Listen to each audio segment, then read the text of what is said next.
panel, Why Not Bonapartism? And the 18th Platypus Annual International Convention, Marxism and the Fate of the American Revolution. I guess I'll introduce Platypus first, and then I'm going to go through and introduce the speakers in the order that they'll be speaking. And then I'm going to read the panel prompts, and then I'll start. Okay. So the Platypus Affiliate Society organizes reading groups, public fora, research, and journalism focused on the problems and tasks inherited from the old 1920s to 30s, new 1960s to 70s, and post-political 1980s to 90s left, and the possibility of emancipatory politics today. All the way to the far side, we have Edith Fischer, speaking first. Edith Fischer is a Marxist, having joined the socialist youth movement as a high school student and having been educated in the Marxism of Trotsky and Mendel. She has spent the subsequent decade in change in the ranks of the socialist movement. She's a founding member of the Revolutionary Communist Organization, now known as Communist Union. And we have John Garvey to the right. John Garvey has been active in radical politics for more than 50 years. In the mid-90s, he was a founding editor of Race Trader. In 2010, or thereabouts, he was a founding editor of Insurgent Notes. Since 2016, he's been a member of the editorial group of Hard Crackers. He also edited with David Randing, The Long 60s, Conversations with the Lifelong Revolutionary Lauren Goldner, which was published earlier this year. Then we have Ingrid Solti. Ingrid Solti is Senior Research Fellow at the Rosa Luxemburg Stiftung in Berlin, and author of numerous books, including Trump's Triumph, Post-Liberal Capitalism, and the Edition Marxismen, a 36-volume book series of introduction to key Marxist thinkers from Marx to Anwar Shaikh. And finally, Johannes Regel. Johannes Regel has been active on the Dead Lab for more than 2 decades. He was one of 3 founding members of the Socialist Welfare Party, the Socialists, and served as a member of the Vastervik City Council for the Socialists between 2006 and 2021. He's been a grassroots union activist since 2007. Works as an electrician and is a shop steward of the Swedish Electricians Union in his workplace. Okay, now I'm going to read the panel prompt. After the working class, why not Bonapartism? After the working class failed to politically organize itself in the revolutions of 1848, Louis Bonaparte was elected to mediate society's crisis by means of the state through police and social welfare programs. This solution of managing discontent through the politics of the capitalist state is what Marxists later understood by Bonapartism. Lenin characterized this phenomenon in the State Revolution. Bureaucracy and the standing army constitute a parasite on the body of bourgeois society, a parasite born of the internal antagonisms which tear that society asunder, but essentially a parasite, clogging every pore of existence. Yet in the 20th century, it was not socialism which ultimately proved capable of mitigating the anarchy of Gilded Age capitalism, but the parasite of state intervention. There's no champion of the general will because we cannot believe that one exists, not independently of articulation by existing institutions, more or less representative political forms. Trump's apparent criminality lies in his disregard for all such limits. Through faith in the absolute capacity of the world to be changed, it seems possible to claim the authority of the general will over and against the state's refashionment. Perhaps Bonapartism has proven to be the most efficient means of organizing the transformation of society, the social revolution. So this panel asks, why not Bonapartism? What is the role of the left in such a historical situation? Okay, Edith, if you'd like to start. Thank you very much, comrades, and thank you for having me here. I'm going to be somewhat revising a talk that I gave only last weekend in Melbourne for the Marxism Fringe conference that we held there. So I'll be covering that, but I've added some more since then. I'm going over my thoughts, partly in relation to this and partly to do with my own reading. So the first sort of thing we want to raise is what does Marx mean when he talks about Bonapartism? These, in the 18th Brumaire Review, Bonaparte, and I'm not going to go into too much detail here because I'm sure this is something that my other panelists will be talking about as well. Marx talks about the state rising up above society in order to manage its contradictions. That the crisis of capitalism gives birth to irresolvable, irreconcilable contradictions in bourgeois society, and that in turn gives rise to the need for a state form that can mitigate these crises and manage them. Bonapartism then is born out of the weakness of the contending classes in the class struggle. On one hand, a bourgeoisie that is incapable of ruling on its own or in its own traditional way, i.e. through the traditional institutions of bourgeois civil society, and a proletariat that is incapable of taking power in its own terms. The Bonapartist sort of form then is usually, it takes form of a block of all classes, or a populist kind of form, which is able to integrate or sublimate the various competing class forces into the state apparatus. In the course of the decades following Marx's writing and after Marx's own death, we see a broader transition in the development of bourgeois society.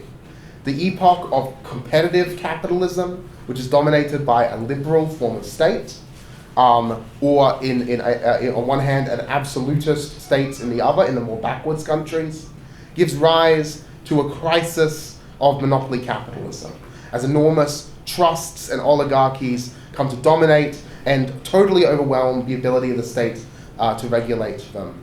In turn, we see the emergence of an interventionist state, a corporatist state in which the kind of Bonapartist element becomes permanent, a kind of permanent state Bonapartism that presides over the organization of society. We see the term Bonapartism used in other contexts, though, and I kind of want to pick up a few of those elements. We see them used to describe certain forms of developmental regimes. Nasserism is probably the archetypical form here, where you have a military regime that comes to power in the context of a sort of alliance of a block of all classes against imperialism that then resolves in a series of conflicts between different factions of the ruling class. Nasser at first represents a kind of anti-colonial broad block of all classes, then turns on the landed aristocracy, and then on the mercantile bourgeoisie and the industrial bourgeoisie. We see this model repeated a lot in the 20th century. And in this role, we see the emergence of a kind of substitutionism, what Trotsky would say as a kind of, where a sort of intermediate element plays the kind of decisive role in a class struggle. So for example, in this case we see the military sort of officers playing this role. Similarly, in other countries, we could list a whole bunch, but I did my postgraduate work on the history of the Ethiopian Revolution, so the Derg is kind of archetypical here.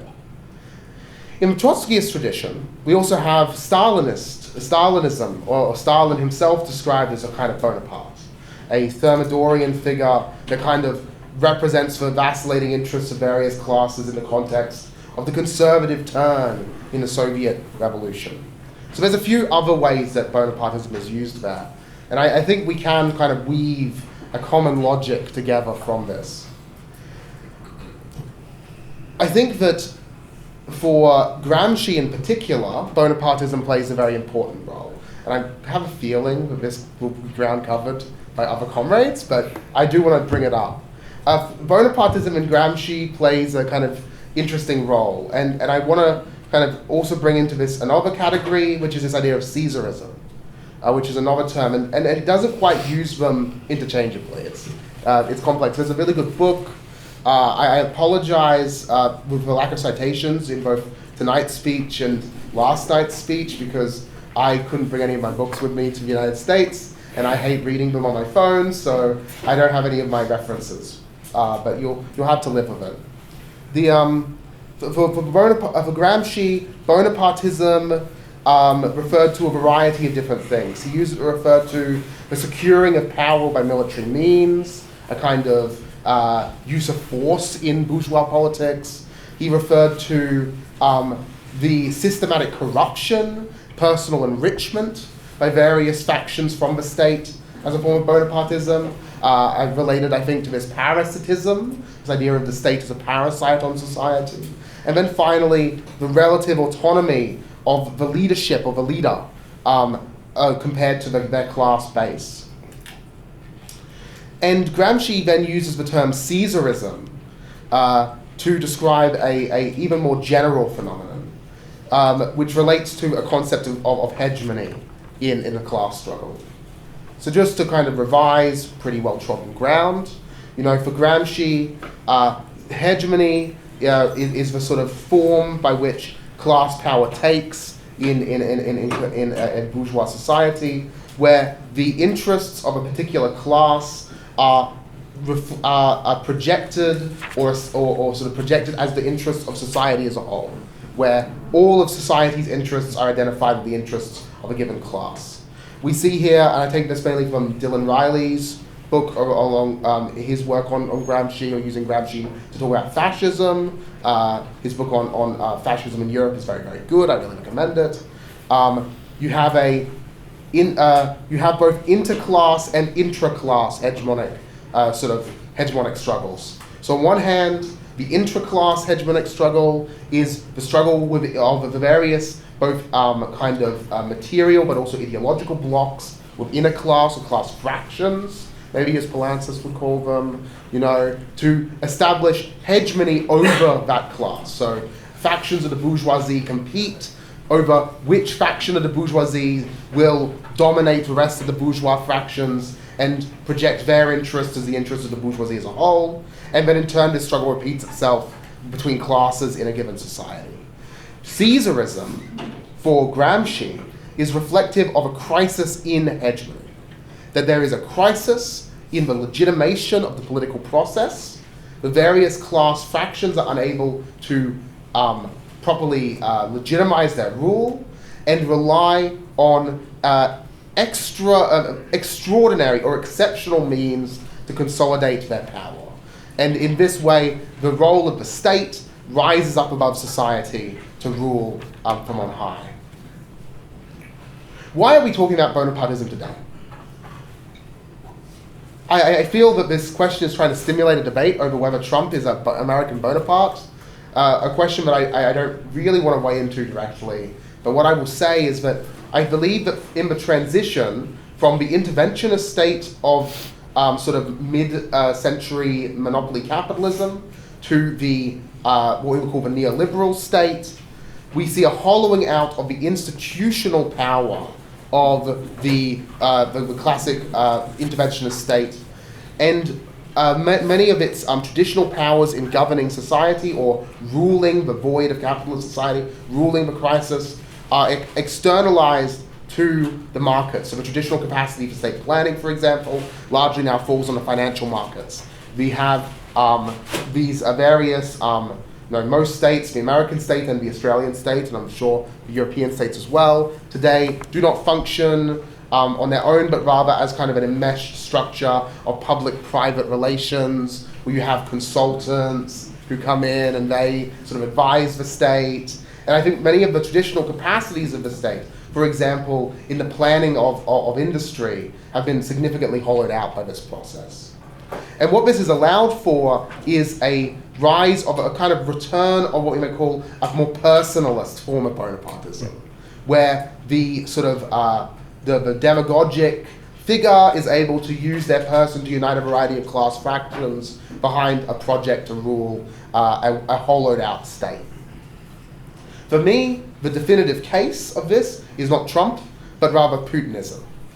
In post-Soviet Russia, is an extreme example of this historical process, where you have some modern, developed state totally hollowed out and excavated by the ravages of the post-Soviet collapse and the introduction of sort of unregulated financial capitalism. Putin is able to establish himself as a more or less personalist regime with a series of parties, etc., that sort of rotate around his own power clique based on his ability to assert the hegemony of a faction of the Russian bourgeoisie as it emerges out of the Stalinist kind of collapse of the non-mode of production in the Soviet Union. This sort of rapid conflict between various factions of the bourgeoisie is won by the sort of Putinist faction, which then allows itself to re-establish hegemony in the context of a crisis. So then, how do we understand Bonapartism? And these are my concluding thoughts. I think that we use the term in different ways in different contexts. I think in general, we are in an epoch where capitalism can only be ruled by an exceptional state that rises up above society. But the capacity of such states to do so is increasingly undermined in the course of their own development. What this has opened up is a void in politics which has been filled by various attempts to establish kind of personalist regimes. However, these states are still fundamentally dependent on international capitalism. This is an open contradiction, one that I don't think will be readily or simply resolved. I don't really want to do some prediction of the future here, but I think that this question of Bonapartism is going to become more relevant in time. Something I also want to raise is because in response to something that Ryan, who's not in the room I don't think, said on our panel at Bonapartism in Australia, is that I think that it's not only Bonapartisms of the right that we are living in an epoch of. For me, if we want to talk about Bonapartism in politics, we should also talk about a Bonapartism of the center. For me, I think Macron is probably, literally analogizing himself to Jupiter, this kind of centrist Bonapartism that rises above the state. Obama is probably also a good example of this, or at least the way that the sort of demagogic element of Obama's kind of politics. And also, we also live in an epoch of Bonapartisms of the left. Today, I think more than ever, in the wake of the failure of traditional left-wing mass politics, certain forms of left-wing politics have defaulted to other forms of Bonapartism. For example, I would argue that many of the forms of left populism that exist in Europe in particular, such as the LFI in France, is a form of left Bonapartism, where the figure of the leader kind of takes the place of the traditional party mass organization structure. So in regards to why, I believe that we'll be talking about Bonapartism for some time to come. That's basically my thoughts. Thank you.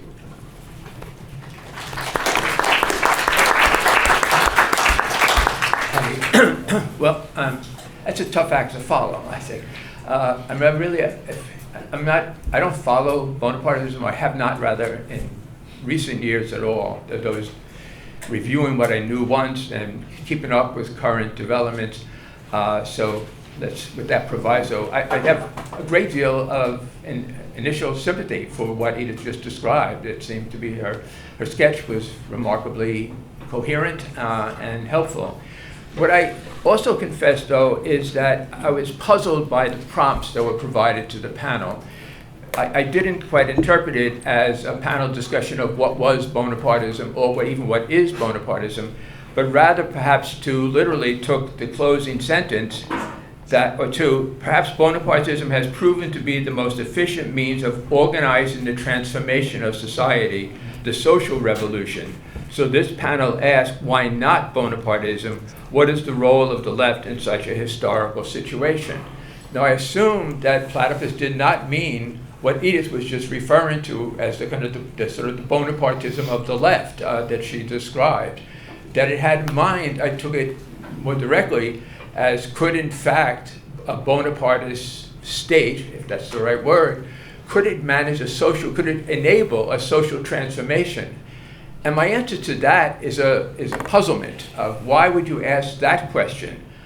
On the other hand, why, for example, could representative democracy with its associated civil liberties, could that be a vehicle for a coherent, radical, alternative, transformational left used to advance the goal of social transformation to then be decided in some yet to be determined form, perhaps a combination of the use of representative institutions combined with other forms of mass popular activity.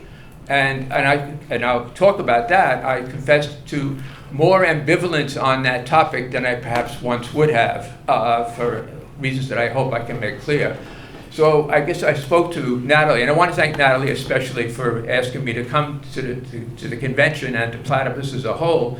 Platypus has always been very kind to me. I'm not sure that I deserve it, but I'll thank them.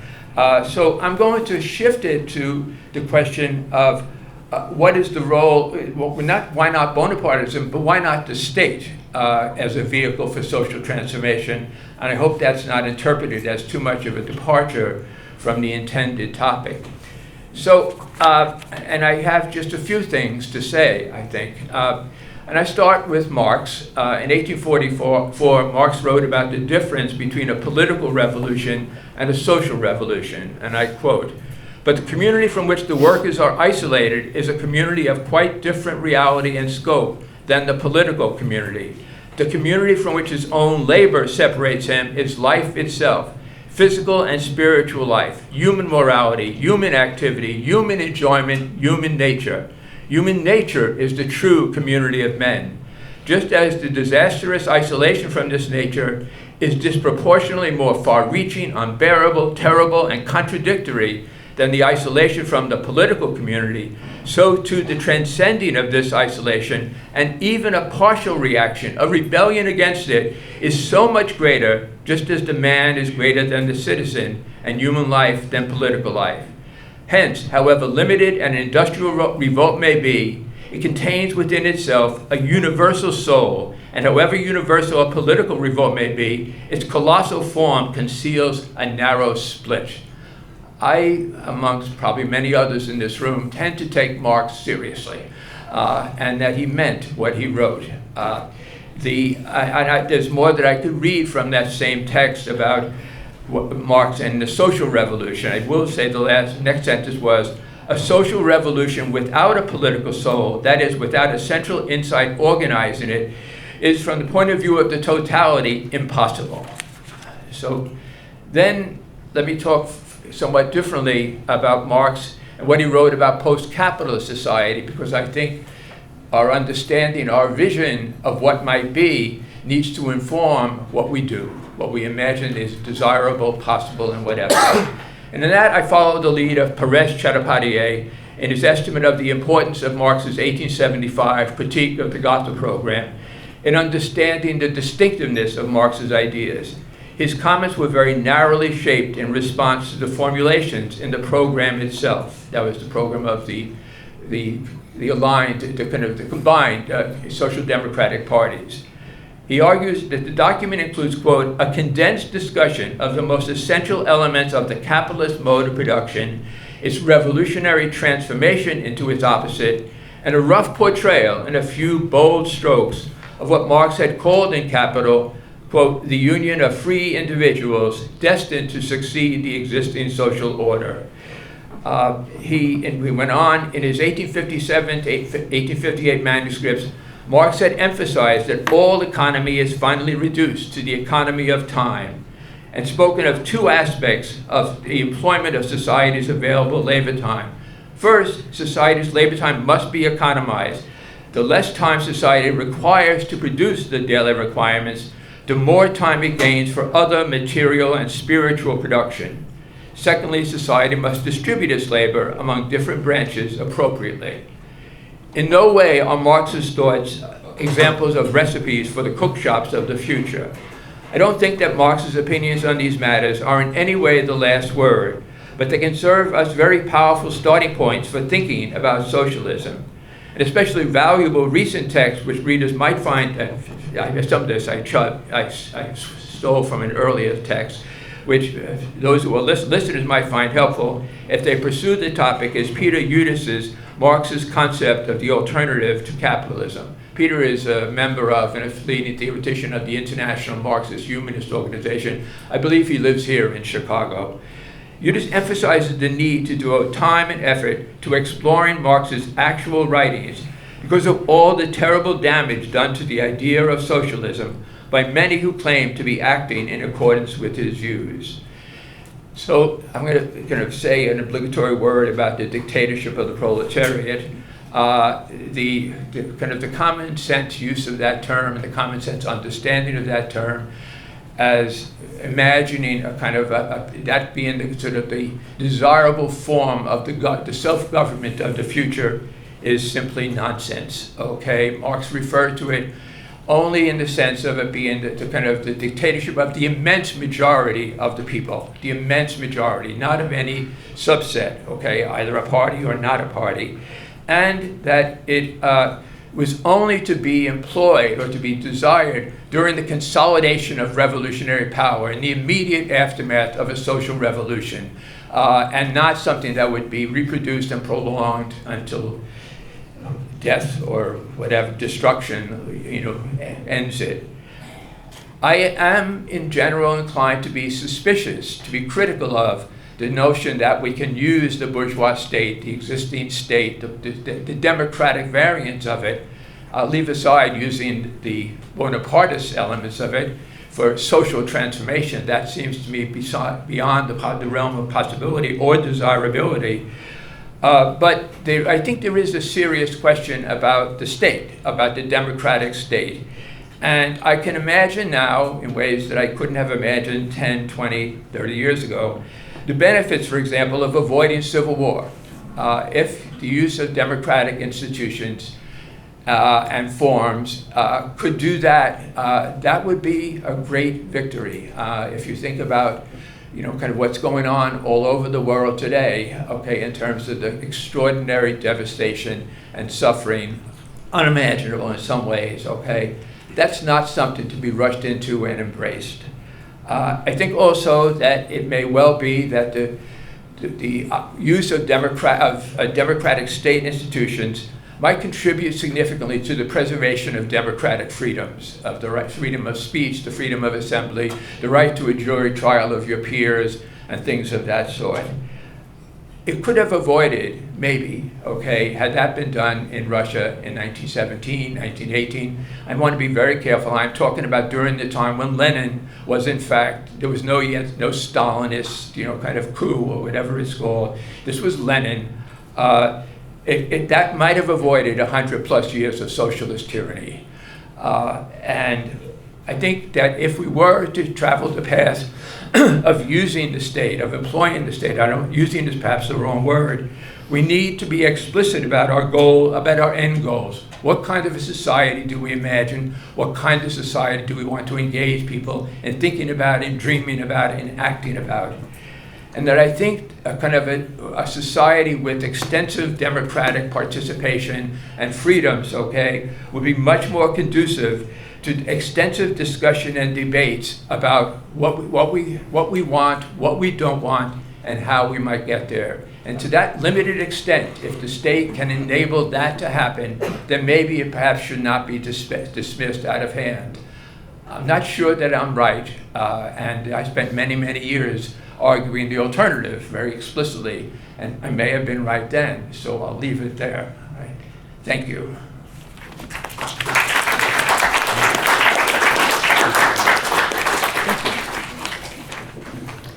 Well, the question whether Bonapartism might be a leftist strategy depends on the question of what the strategies of the ruling classes are. So we basically have to coordinate and develop our strategies according to the society that we're living in and how it's changing.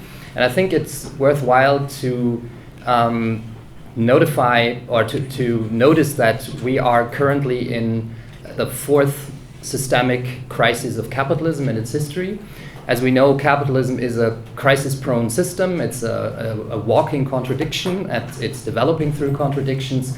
And it's the state as a central institution that is supposed to manage those contradictions.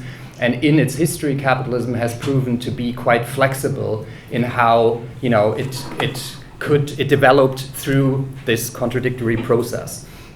We can distinguish like the small and big crises, as the regulation school would call it, or like the organic crises and the conjunctural crises, as Gramsci would call it. But the point is that the conjunctural crises are basically boom and bust, or boom and recessions, and the big crises are those crises in which a current type of capitalist development comes to an end and enters a crisis which leads to a transformation of capitalism, right? And in its history, we've seen 4 of those crises, the first being the Long Depression, the second from 1873 till 1895, the second being the Great Depression from 1929 till 1939, the third being the crisis of Fordist capitalism under Keynesian regulation that lasted from 1967 till 1979, and then the crisis of globalized financial market capitalism under neoliberal regulation that began in 2007. And I'm convinced that future historians that look at the time that we're living in and living through will kind of compare it to the crisis in the 19th century, to the Long Depression, like as a long, pervasive crisis of, economic recovery and then a relapsing into economic crisis because of the depth and the various dimensions of this crisis, which I'm going to be talking about in a minute. And the point is that as a result of these crises that are open-ended or that are historically open, there's different exit strategies from these crises. Take the Great Depression in the 1930s. You could have both the New Deal as a solution to it as well as a fascist path. And potentially there's also always revolutionary breaks as well. During those crises when classes fight over the makeup of the next economic and political and ideological system, that the capitalism that entered the crisis is fundamentally different from the crisis, for the capitalism that exits the crisis. So Edith was talking about the transition from competitive capitalism to monopoly capitalism. That is essentially what's happening as a result of the crisis that's beginning in 1873. It's a capitalism that's not only competitive, but it's a free trade capitalism under the Pax Britannica with a small state, and suddenly coming out of the crisis, we have a capitalism that is in inter-imperialist rivalries with power states, that are militarizing and that are scrambling for Africa, competing for zones of influence and markets for resources and surplus product. So this is one of the transitions that we saw. Obviously, the capitalism that left the crisis in the 1930s, with the US being basically the only victor or only winner of World War II, was the internationalization of the New Deal as a Keynesian welfare state, which then ran into its own contradictions because of the profit squeeze, and that gave birth to neoliberalism, and then neoliberalism went into crisis in 2007. And the question obviously is, what kind of new capitalism is going to emerge from that? And how are the various levels of the capitalist reality, production relations, state forms, and world order, how are they going to be different from the neoliberal order that went into crisis in 2007? I call it post-liberal capitalism. I think that we can already observe basically the owl of Minerva. We are at dusk, so we actually can't see what the new world is going to look like, or potentially, or quite probably is going to look like.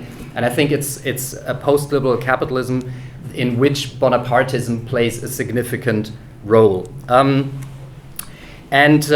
So I think that when we talk about Bonapartism, we're talking about right-wing authoritarian movements. And I agree that there is Caesarism from the left and things like that. We should talk about that as well, and Caesarism from the center. But we're talking about right-wing authoritarian movements.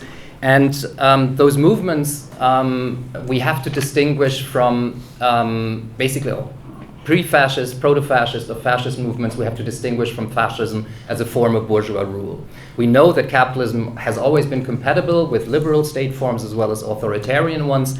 But with Griffin, I think it's important to note that you can have fascist or right-wing authoritarian nationalist movements, but that are dysfunctional to capitalism and like an effective way of managing capitalism and its crises.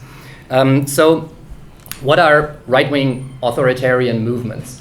I think we all know that libertarians err or are wrong to say that what unites socialists and fascists is collectivism, right? Fascism is a radicalization of conservatism in the sense that it is breaking with the humanism that is still characteristic of conservatism, individual rights of citizens vis-a-vis the state, and human rights, and is basically dehumanizing certain segments of the population. You can see it in the rhetoric, obviously, of Donald Trump when he calls the Iranians animals, or when he calls Hispanics in the United States during the election campaign, also speaking of them as animals. And the reason why this emerges, why a radicalization of conservatism emerges, is when a crisis of capitalism is so deep that various segments of society, especially the middle classes, like the income middle classes, the petty bourgeoisie, old and new, is experiencing status panic and is afraid that material benefits are not going to be enough for everyone. So you get a producerist ideology, as the late Chip Berlet called it, where basically certain groups of society are deemed to be undeserving. And those are obviously the newcomers to society, immigrants, but it's also those that don't, produce value for society. So it's the net transfer payment benefactors. And so we can understand how a radicalization of conservatism can come about in crises. But the question is, are they functional or dysfunctional to the efficient managing of capitalism? My interpretation is that right-wing authoritarian nationalist movements for a long time were more or less a friction of global capitalism, an authoritarian pseudo-revolt, but that they were dysfunctional. I mean, take the German far right, for instance. The German Nazi Party was functional for the interests of the dominant factions of capital. The dominant factions of capital wanted to challenge the Anglo-American hegemony. They were latecomers to capitalism, had the productive capacities, but not the global geopolitical influence. And so the only way to challenge Anglo-American hegemony was through military force, through building up military capacities and essentially moving up to World War I. And it was a project that already the Wilhelminian emperors had, basically saying, okay, we have to kill the opposition internally. That's our lesson from the Paris Commune, right? When we go at war, we have to ensure that we don't have people stabbing us in the back, making revolutions. That was an experience that was then reinforced by World War I. Then when we have killed the opposition internally, we lead war externally. So the Nazi Party did just that, right? It destroyed the organizations of organized labor quite physically, and then it dismantled liberal democracy, and then militarized to a point where it could start World War II.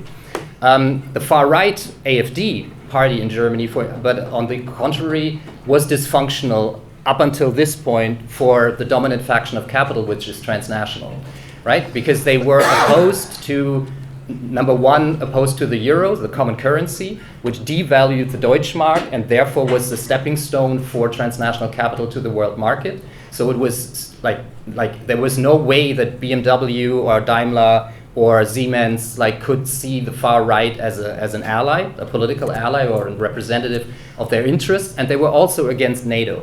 The same applies to Meloni, the same applies to Le Pen in France, that they were against the common market in the European Union, which is the basis for the power of transnational corporations coming from Europe.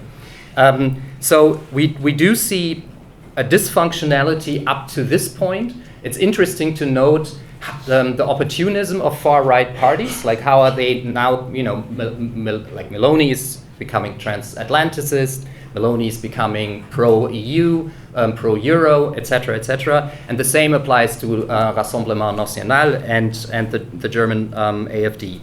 But it's important, I think, to distinguish between fascism or Bonapartism as a form of rule and as a right-wing authoritarian movement. I think by now, Bonapartism is becoming a tendency among Western capitalist countries for a number of reasons. We spoke yesterday in one of the answers. I mentioned the Habermasian paradox, where Habermas writes in his 1970s state theoretical writings.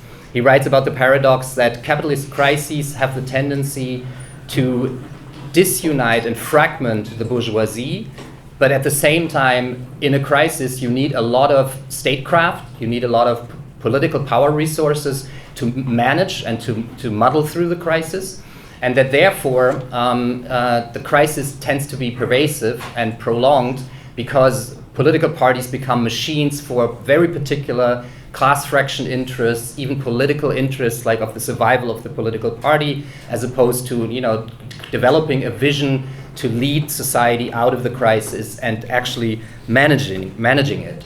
And if you look at the world historical situation, what is characteristic of the fourth organic crisis of capitalism is that it's characterized by a shift of the world economy from the north and west to the south and east, and that 500 years of North Atlantic domination of the world are coming to an end, that we're entering like a world in which might be bipolar with the West and China, or multipolar. We could talk about that, but it's a post-Western world. That's important, and that is interesting because when the Soviet Union collapsed, there was a unipolar moment, and the American governments, regardless of whether they were Democratic or Republican, kept saying that they would use that unipolar moment and would not accept to have another hegemon emerging. Like Joe Biden said that in the last instance, saying not under his watch would China emerge to be an antagonist to the United States. But we see that all strategies of the American empire, and that includes the European Union, to contain China have failed. Right, like the Bush strategy to control the global oil spigot against newly industrializing and energy-hungry countries and regions, which was more directed against the European Union, which was had an eastward expansion, wanted to become the most competitive region in the world with the Lisbon strategy, etc. But that failed because of the quagmire in Iraq.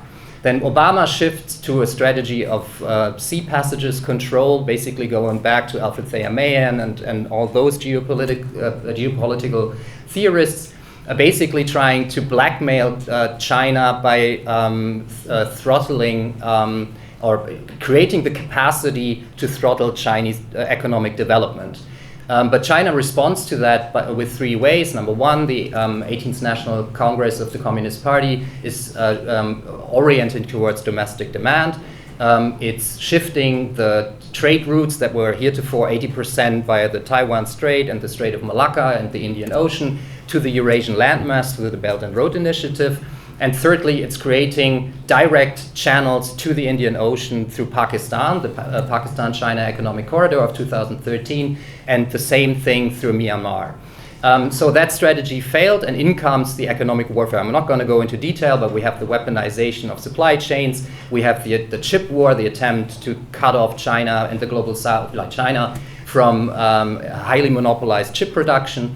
But that also basically runs into limits. And at one point, the West, both the European Union and the United States, realized, in my view, that China's exit strategy from the global financial crisis was superior to the one in the West. The West was austerity-oriented, basically a beggar-thy-neighbor capitalism. Can we maybe, when we halve the wages for American workers in the auto industry, can we maybe get some world market shares from Volkswagen? At the same time, China went into systematic industrial policy planning and therefore becoming like the world leader, especially in green technologies, having a successful electoral revolution, et cetera, et cetera. And there was a point when the West realized, okay, we need to beat China with its own weapons. Like, we need to emulate it. That was Bidenomics, it was Next Generation EU, and it was like the German Scholz progressive, so-called progressive coalition under a social democratic chancellor. The interesting thing is that to various degrees, more so in Europe, less so in the United States, like those emulation strategies failed as well. And in my view, one of the reckonings of the ruling class is that it was because of the limits of representative democracy, of a parliamentarian system in crisis. And from that emerges an increasingly authoritarian tendency. That's why what I call post-liberal. Post-liberalism, I'm coming to end this last sentence, last two, is that post-liberalism means that it's post-liberal externally. I mean, it's amazing to see that the West is calling into question the institutions that were safeguarding the expansion of Western corporations, right? The WTO, it's like basically not playing by its own rules anymore. And it's basically, protectionism, I mean, is essentially against Chinese electric vehicles or against Chinese solar panels and wind turbines, etc., is basically a declaration of surrender. But it's also becoming post-liberal internally, because essentially liberal democracy is becoming an obstacle to an efficient management of the competition of the great powers in the New World Order, of basically competing with China. And therefore, like Bonapartism, I would say, goes way beyond right-wing authoritarian movements. It goes way beyond Trump, and I agree with Edith. It runs into or it's part of the very fabric of the new capitalism, and it's coming out of the center itself. And as a result, we are very well advised, I would say, to not recreate a vulgar popular frontism that says we have to defend the right if that is what is right-wing or authoritarian, is actually coming from a failing liberal center. And therefore we need a third pole of socialism, both against liberal centrism as well as right-wing authoritarian nationalism. Otherwise, I think we're failing politically. Thank you.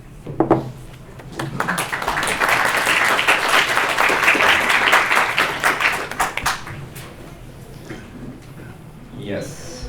So, maybe Bonapartism that has, as provocatively suggested in the prompt for this discussion, proven to be the most efficient means of organizing the transformation of society.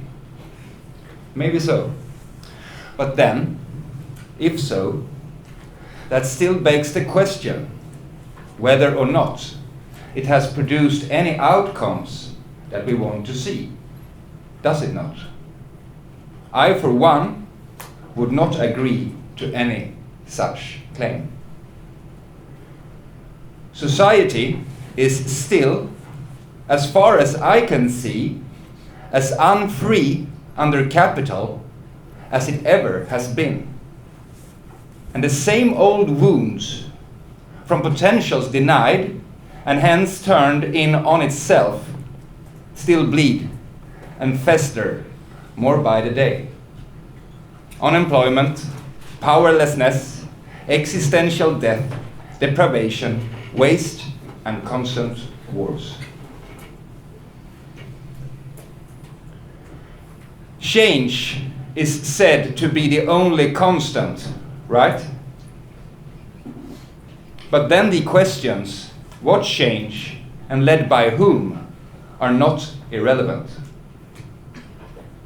We sure have not been socially revolutionized out of capitalism yet.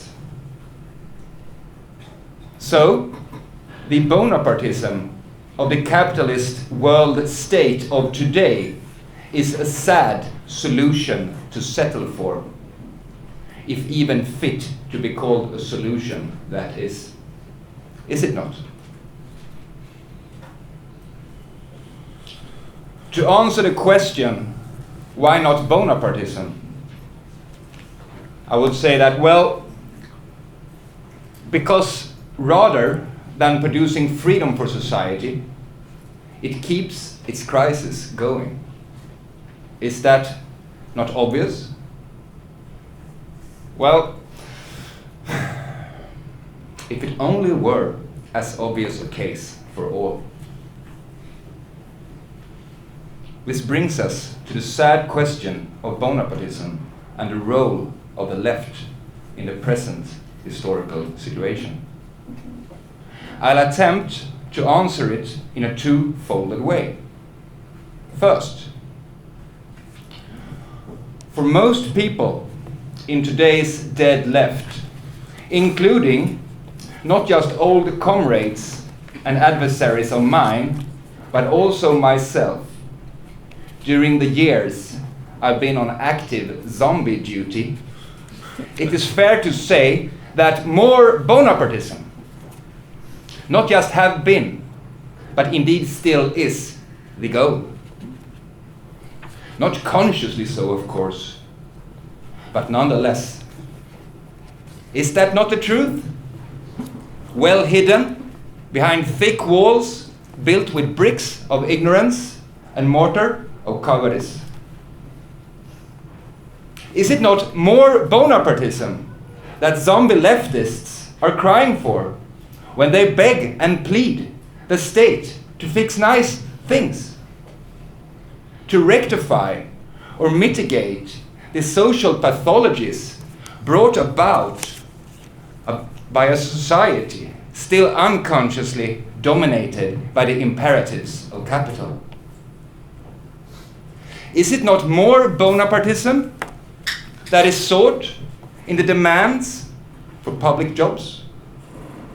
Oh, comrades, I know that you can hear the echoes of wretched cries of revolutionary workers from the summer of 1848 up against the walls of Champ de Mars, facing the firing squads of democracy.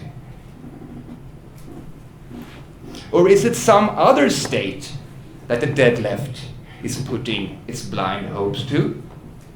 It can't be, can it? Because Bonapartism is still not defeated, is it?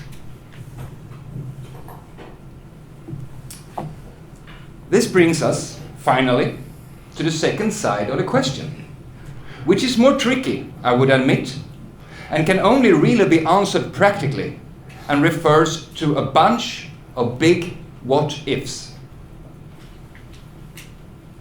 What if the left does not have to be unconsciously Bonapartist? What if a real living left could be reborn in society? What if Bonapartism does not have to be naturalized, not just in our past and present, but more importantly, in our future? What then could the role of the left be in relation to Bonapartism? We don't know. I for sure don't. We can only imagine and think of these questions in the light, or perhaps rather in the shadow of that which Marxism once was. And that's why we are here, is it not? At least, that's why I am here. Thank you.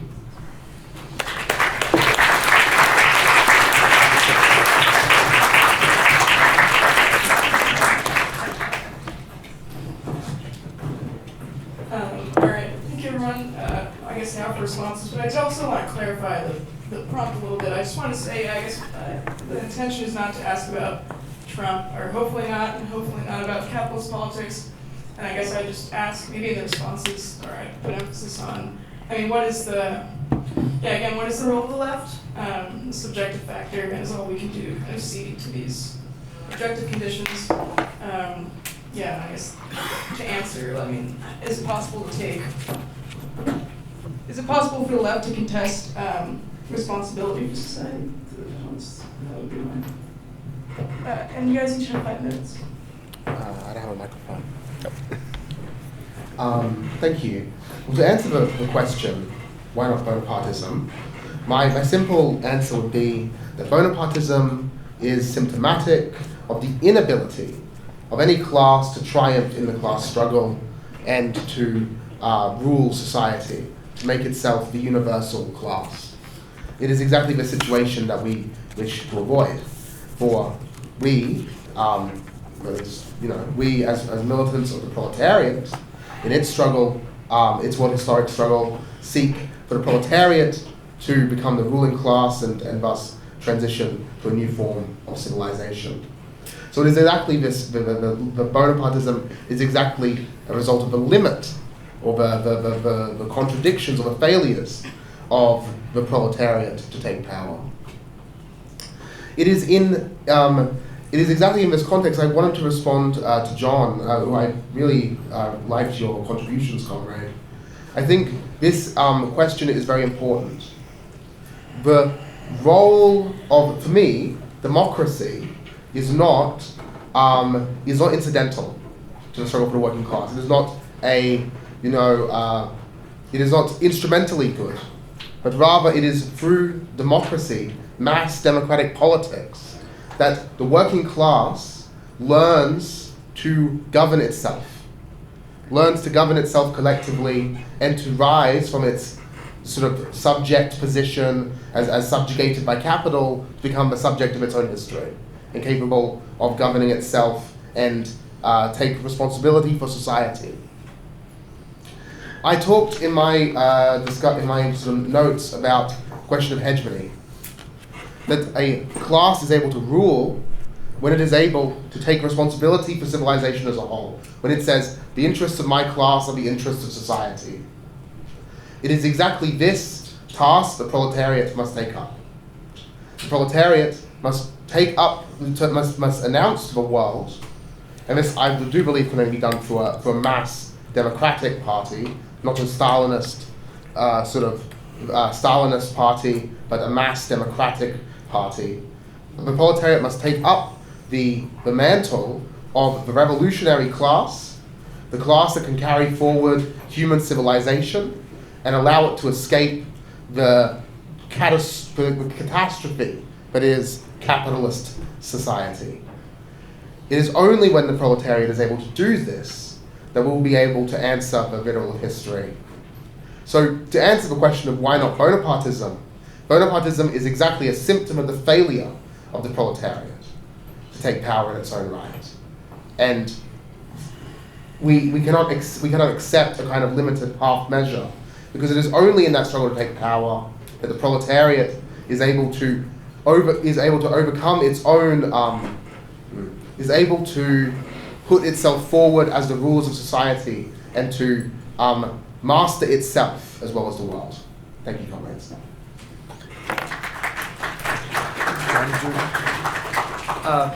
So a couple of somewhat random thoughts.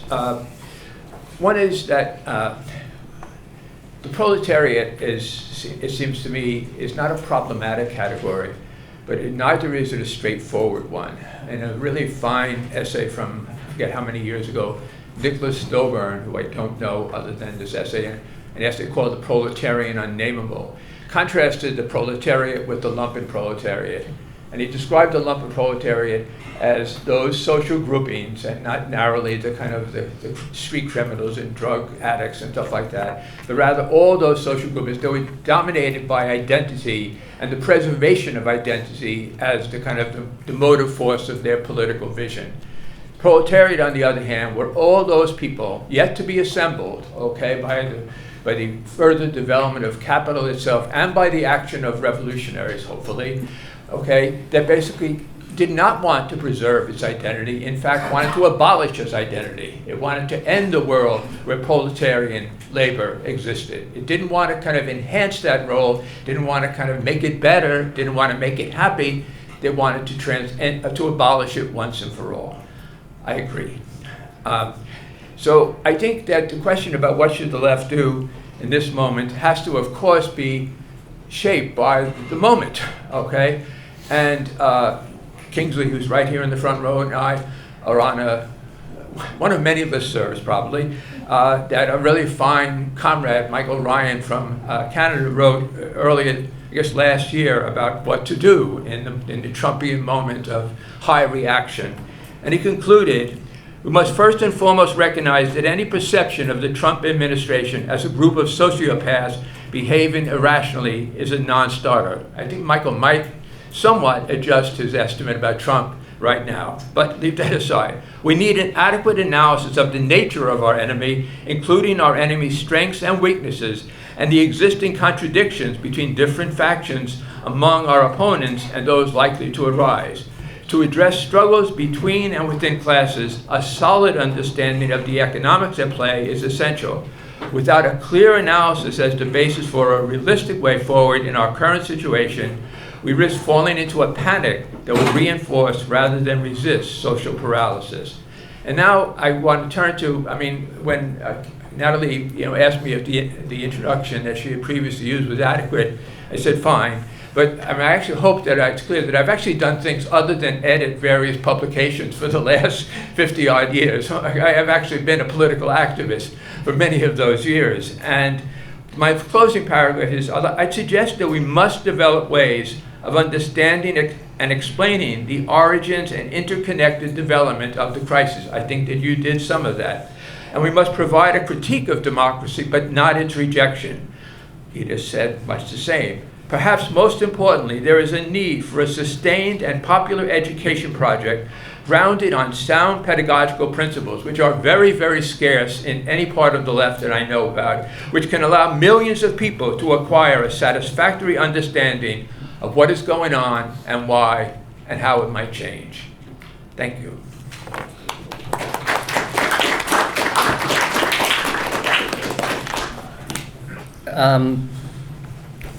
Unhistorical idealists would say that the rise of left populism has to do with developments in discourse. And if you look at the rise of left populism or left Caesarism, so the idea that charismatic political figures are important to build a movement and then to seize power in the state and then use the bourgeois state for left-wing purposes, I think like ideologically you would say, okay, this has to do with the basically 360-degree turn of state theory, right? I mean, initially, the state theory debate in Marxism was a critique of pluralist theories, according to which, like liberal theories, according to which there's various economic, social groups, classes in society, and they are kind of in an equilibrium, all trying to influence the state. And the Marxist state debate then tried to show that the state is a particularly capitalist state, and that therefore, and you know, all the debates about relative autonomy. Then you found that relative autonomy was turned into total autonomy in like the theories, especially of Chantal Mouffe and Ernesto Laclau, and we now have practices that are drawing on this, which are idealist in their understanding of the state, as if it was a neutral instrument that could just be used to implement left-wing policies, like everything that we can wish for, and are voluntarist in terms of like mobilizing any groups of society regardless of class and regardless of material interest, but rather based on ideology. But that would be unhistorical and idealist to say it was just like a development, like an aberration in theoretical development, or like just a decline in theory. But the decline in theory has a plausibility in the reality that we're living in. And one reality is that we're still trying to recover from the unmaking of organized labor of the working class in the West. I subscribe to E.P. Thompson's subjective class theory. So class is always a way of making it, but it is also being unmade by capital. And we're all only in a process of trying to remake it in the formerly core capitalist countries. So that makes it plausible that you mobilize not around class, but you mobilize around ideology, or you mobilize cross-class, etc. And it also makes it plausible that you have this kind of inverted Gramscianism of, say, Jeremy Corbyn or Bernie Sanders. We're trying to invoke class, hoping that the class below will then hear the call and then reorganize itself. And to a certain extent, I would say it actually worked like that. The second thing, but that, however, made it plausible to orient towards left Caesarist or left populist perspectives was that the experience of left strategies up until that point. I mean, we've had strong horizontalist or movementist orientations in the late 90s. Think of also the book Changing the World Without Taking Power and all those things. And those movements ran into a dead end, like in the global financial crisis. I mean, take for instance, like I call it the Portuguese riddle. Like in Portugal, you had protests under the moniker "Screw the Troika," which mobilized 25% of the population. There were like over 800,000 people in the streets of Lisbon, which has a population of 600,000 or so. Like just tremendous mass mobilizations, and it was clear what it was against. Austerity projects, austerity programs, but it didn't stop austerity. It didn't even create a government reshuffling. Like it wasn't even a government crisis when so many people were out in the street protesting. So there was a plausibility, okay, if those parties are acting against popular interests, we have to found parties of ourselves. And that is kind of the wave of Podemos and so on and so forth. But then those left populist parties realized, okay, other parties, also from the right, can play by the same playbook. Like the elites against the popular classes. And so that failed as well. Like Syriza failed in Greece. We can talk about how it failed also in the core capitalist countries, like what, you know, we as Germans didn't organize solidarity enough with Syriza in Greece. But we are, what I'm trying to say is we're in a movement of trying strategies and realizing how they failed and trying to find strategies that work better. What I think, or where I see a ray of hope, is that Lenin once said that opportunism and statism are the revenge, or ultra-leftism and anarchism are the revenge of opportunism and statism, right? Like of idealist understandings of the bourgeois state. Today, I think that we are in a situation, post-liberal capitalism, where there is no room for social reforms. They are basically like you will run into a unified bourgeois class from like the Green parties in the West and continental Europe to the far right, opposing social reforms that will actually materially benefit the working class and the popular masses. And wherever you turn, I mean, like activists are exhausted. Like, I mean, these days you don't know where to be active. Like, do you try to defend like a right to housing, you know, that you can pay your rent? Or do you organize workers that are unorganized? Or do you get active against climate change or against the far right or what have you? But wherever you scratch, you're being pushed to the systems question, right? Because you can't you can't prevent climate crisis without also being against military spending. You can't have like a decent working class life without being like stopping a new bloc confrontation externally. So all those questions are being pushed together, and therefore I think that, or I take optimism from that one we can, but we also have to say it is in the system, and we will not get any reforms from this state. We have to become an anti-systemic force, and I think maybe more and more people are realizing that as well when they can't pay their rent. Thank you.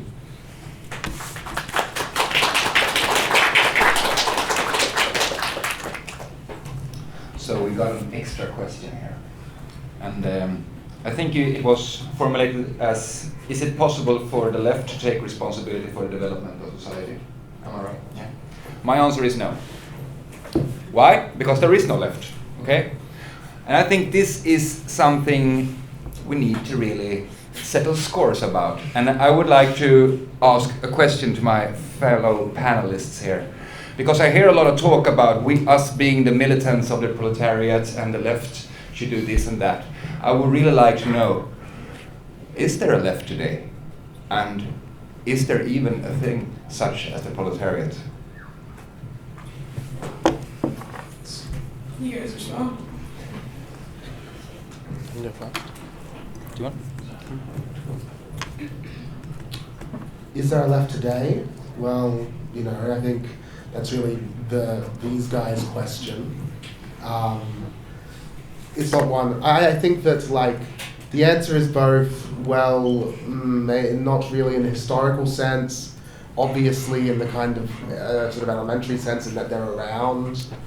I think that like the reality is that the left needs to confront this. It's sort of sedimented, as I was talking about it last night, the sedimented historical failures of the last 150 years, and that this sort of overcoming the sedimentation is one of the key, I guess, political theoretical tasks today. On the question of the proletariat, I mean, I do think the proletariat still exists. For Marx, class has kind of an objective and subjective element. Proletariat still exists as an objective class force, and it is one that does move in society, and it's necessary to understand it even in its subject state. There are. I don't think you can understand the politics of a country like Australia without understanding the role of the proletariat in even bourgeois politics. The role of something like the Labour Party, etc., and the role of trade unionism in bourgeois national politics. Not to say it's necessarily a positive role, but is certainly a role. But whether the proletariat exists for itself as a subjective force, that is something that is only now, I think, re-emerging out of a period of, a period of counter-revolution of a special type, a long period, a second Belle Epoque, we can talk about, the era of triumphant liberalism, etc. I think that we are entering an era where that is coming to an end, where the systematic crises of the world order, as Inga has said, are ripping the old order, this sort of triumphant liberalism apart. I think that we are entering into a period where mass forces are entering into politics again, and not just in the West, but in the Third World as well. And these mass forces are increasingly, I think, are emerging along class lines. So I do think that we're in a period where the proletariat is refining its subjectivity, but this will be a long and contradictory process. It's not going to be easy, everyone's going to figure it out, we're going to get over it, and it'll be all fine. But that's my kind of answer to the questions. I think you're right. There is not a left. Though there certainly is not a left that has a coherent, worthy kind of project. I think on the other hand, there is a we, and I think that we has been manifested consistently, even in this country, in the last 20-odd years. It's the we of Occupy. It's the we of the initial Black Lives Matter movement. It was the we of the George Floyd rebellion movement. It's now the we of the anti-ICE movement across the country. And the we is we, even is the 8 million odd people who marched in the No Kings marches 2 weeks ago. It's a kind of a conglomerate we. It's not a socially cohesive one, but it is a we. And I think that it reminds us that if we wait for the left to do anything, we're going to be dead. What for me, one of the most important reference points in my own political life, my own personal life, was the emergence of the American Civil Rights Movement in the 1950s, all right? There was no left that organized that. There was no vanguard party that organized it. That was the self-organization of the black folks of the South Belt, and then eventually of the whole country. It took a variety of different forms. It took, freedom rides. It took, sitting down at lunch counters. It took, mass marches. It took riots and rebellions. If that movement had waited for the left, kind of Jim Crow would still be even more entrenched than it is today. But the we is very important, and I think that we needs to be cultivated and developed. And those of us who have historically seen ourselves as part of a left, probably would be well served by removing ourselves from that sedimented politics and imagine ourselves being part of that we in a new way, and not in a way just to be passers-by or loyal foot soldiers, but to bring to bear to that we what we know. And that in that instance, I think there is, Lord knows, a long overdue time for the possibility of a renewed Marxism. But at the same, and I'm going to talk about that at the next panel, but especially important for me, though, is to insist, that Marxism without anarchism is a failed politics.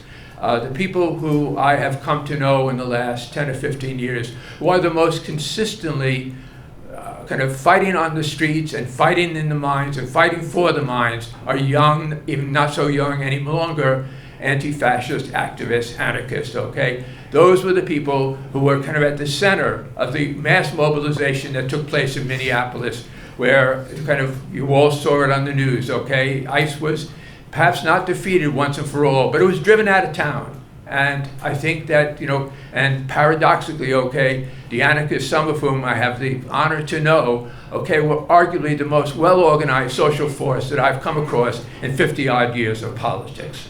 Thank you again.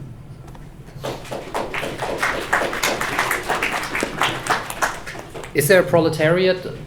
Maybe no, but there's the working class. I think the proletariat, the term would be reserved to a class in itself, or a movement that is actually not addressed by those people who think they are left as victims of capitalism. I mean, that's something if we're looking for symptoms of how much the labor movement or the socialist movement has been put into the defense, then that is one thing. Like if you look at all the labor songs, like that came from the labor movement, they're like, we're the class of the future. We're carrying, like, there's nothing running in the world without us, and we are going to make a new world. Like today, leftist forces address the working class as poor victims of a system with no agency. So I would say, okay, there is no proletariat in that sense, right? But there's a working class objectively.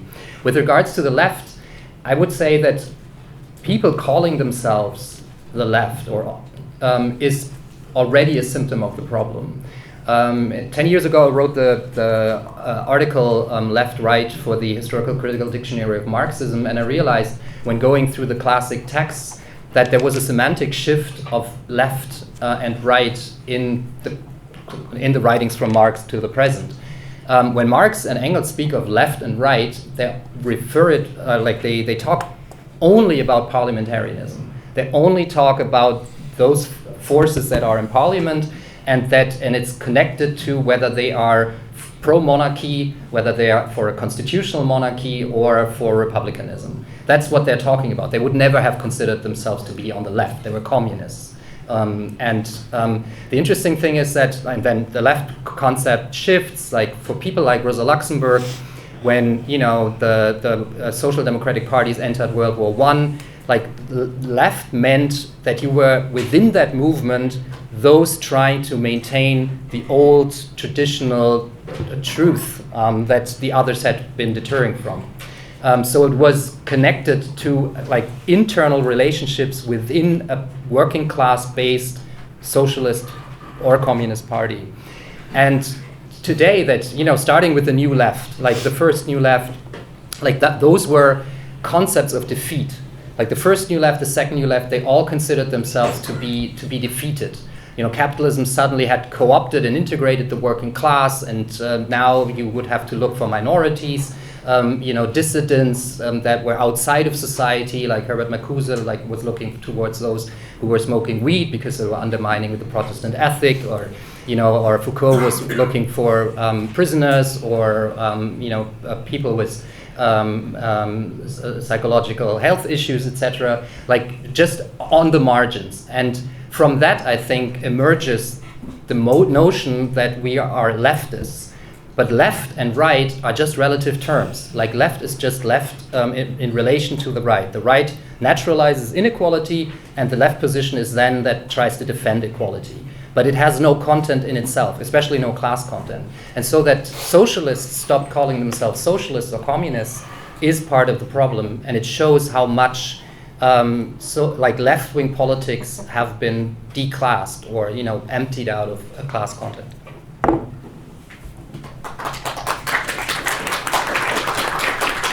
May I?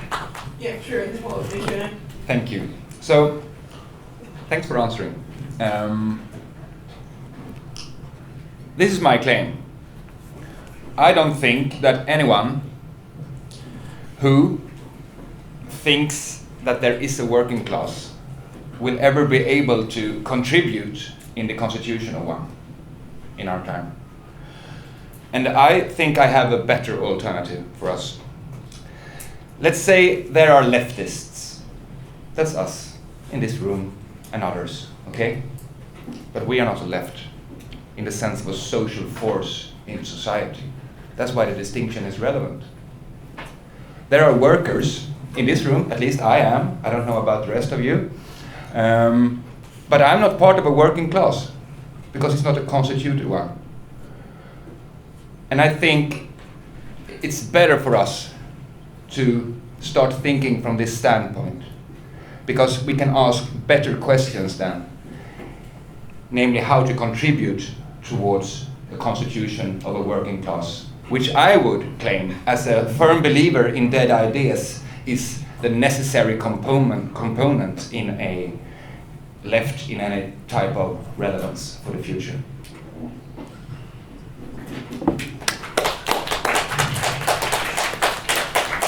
Any questions?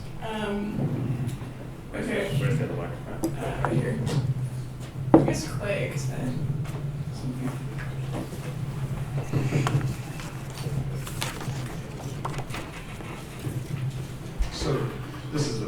Bonapartism panel, the state panel, but most of the conversation ended up being about the working class and the proletariat.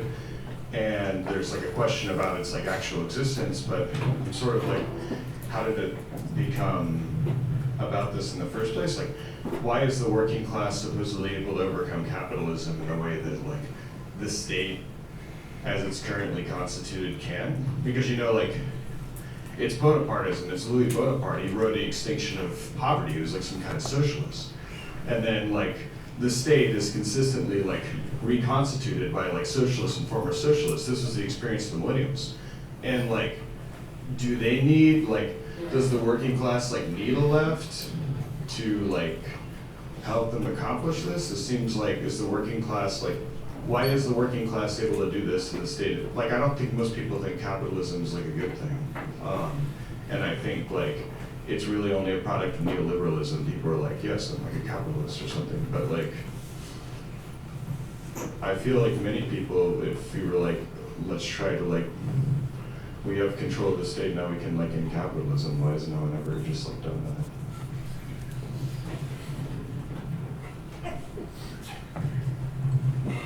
Could I make a suggestion? Could we give people like 2, 3, or 4 people maybe a chance to ask questions so that we could then respond? At first, let's do one question, and then when we get closer to near Okay, the fine. time limit, You're the chair. you guys should try and answer that. Let's have a go. So, why the working class? Because the working class is the problem, right? So only by the working class seizing responsibility for society can it overcome itself. Of course it doesn't need a left in order to remain the working class. But that's not the task, I think.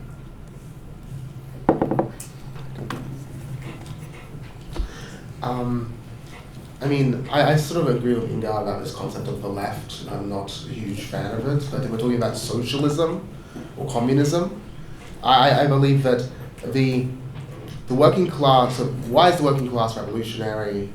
Well, it is the only class in society that has an interest in overturning the entirety of the capitalist order, you know, as opposed to rearranging its various property relations but doing away with property itself.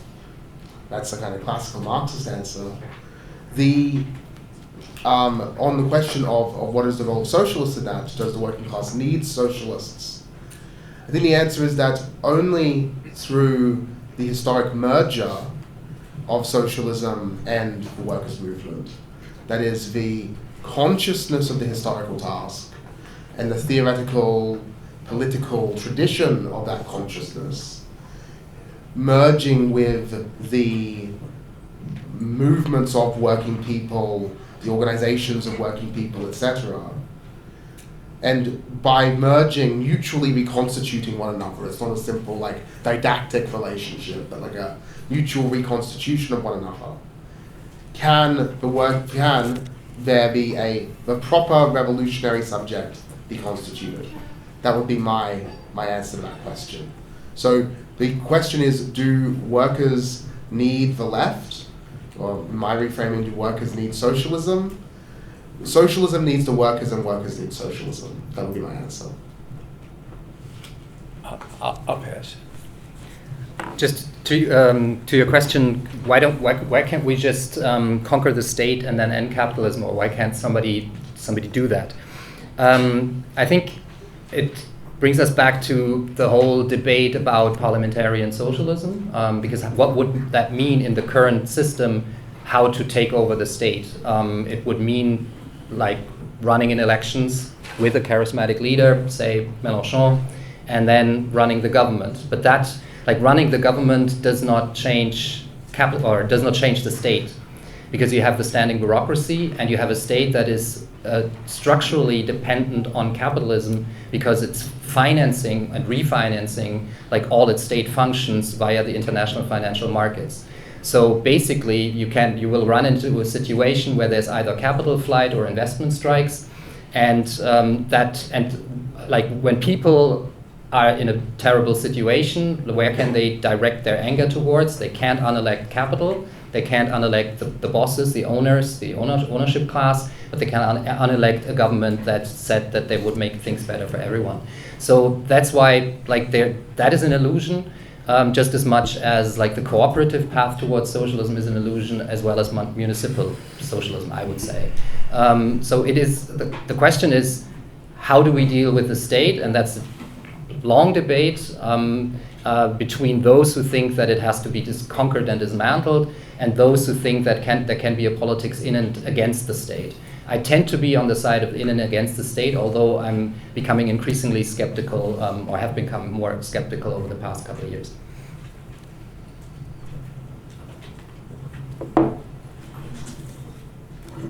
I guess, Kay over there? Stand up, I guess.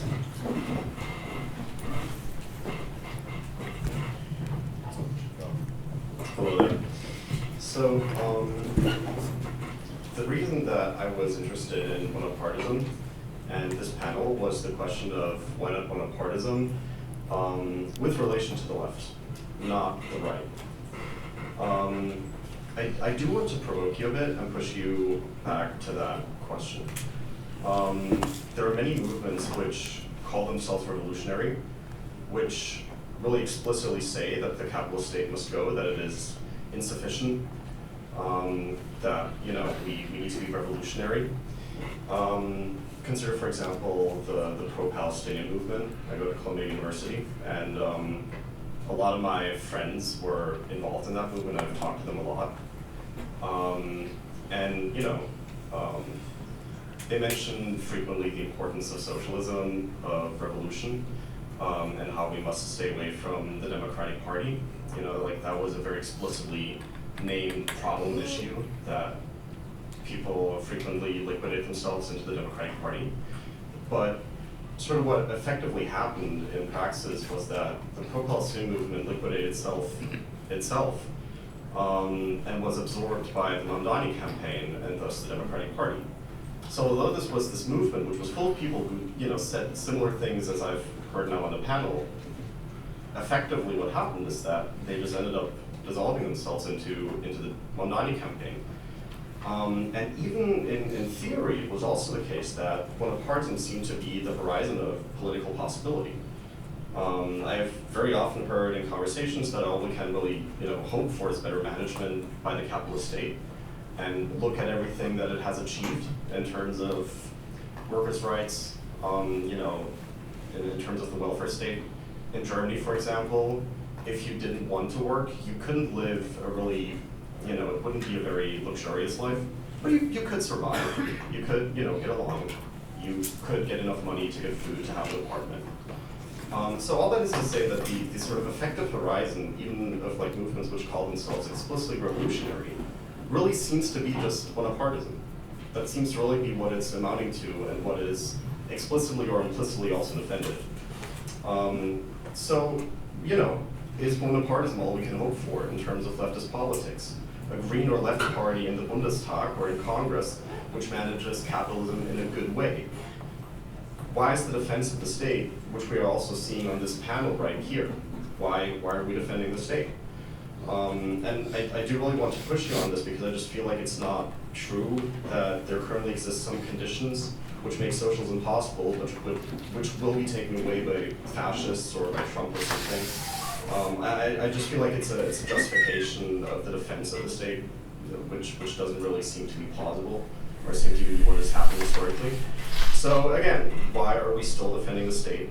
Why not, or why Bonapartism? Could I ask which of the panelists feel like what they said was a defense of the state? Okay. No, that's all I have to say. I'm sorry. I did not hear that. So. I mean, you guys should try and yourselves. Yeah, we're live. Can you say that again into the mic, please? I did not hear a defense of the state from any of the panelists. So I don't know how to respond to a question that takes that for an assumption. That's all. I guess, well, I feel like we should try and answer questions. I might repose it. I don't know.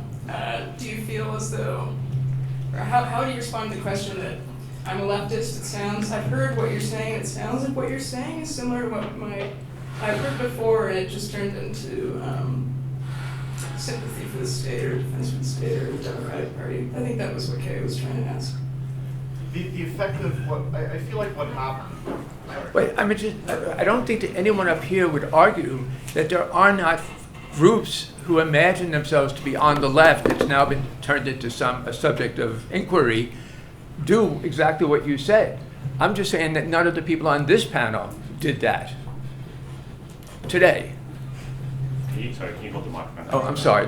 No one on this panel did that here today. It very likely is a prevalent view among broad spectrums of people who imagine themselves to be liberals, progressives, even socialists, Lord knows, even possibly communists. But that's not what we heard today. I don't want to keep repeating myself about that. Let me give a very concrete example. For example, you said we just have to maybe be okay with being part of the we. That's sort of what we, right? If I understood you correctly? Yes. You just sort of said we have to be. Not okay. It's incumbent for us to be part of the we.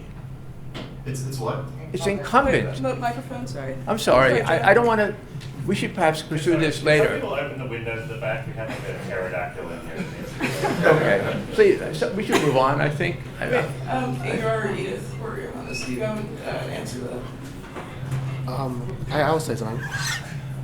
I think I have answered quite emphatically why I don't think that the left do allow Just hold the windows open.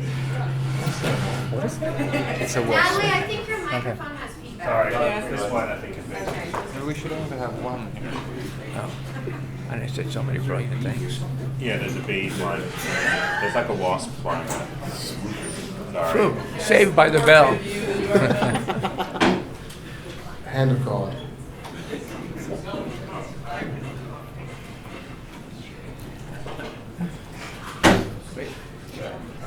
Alan, Terminator, thank you. Process averted. You're on.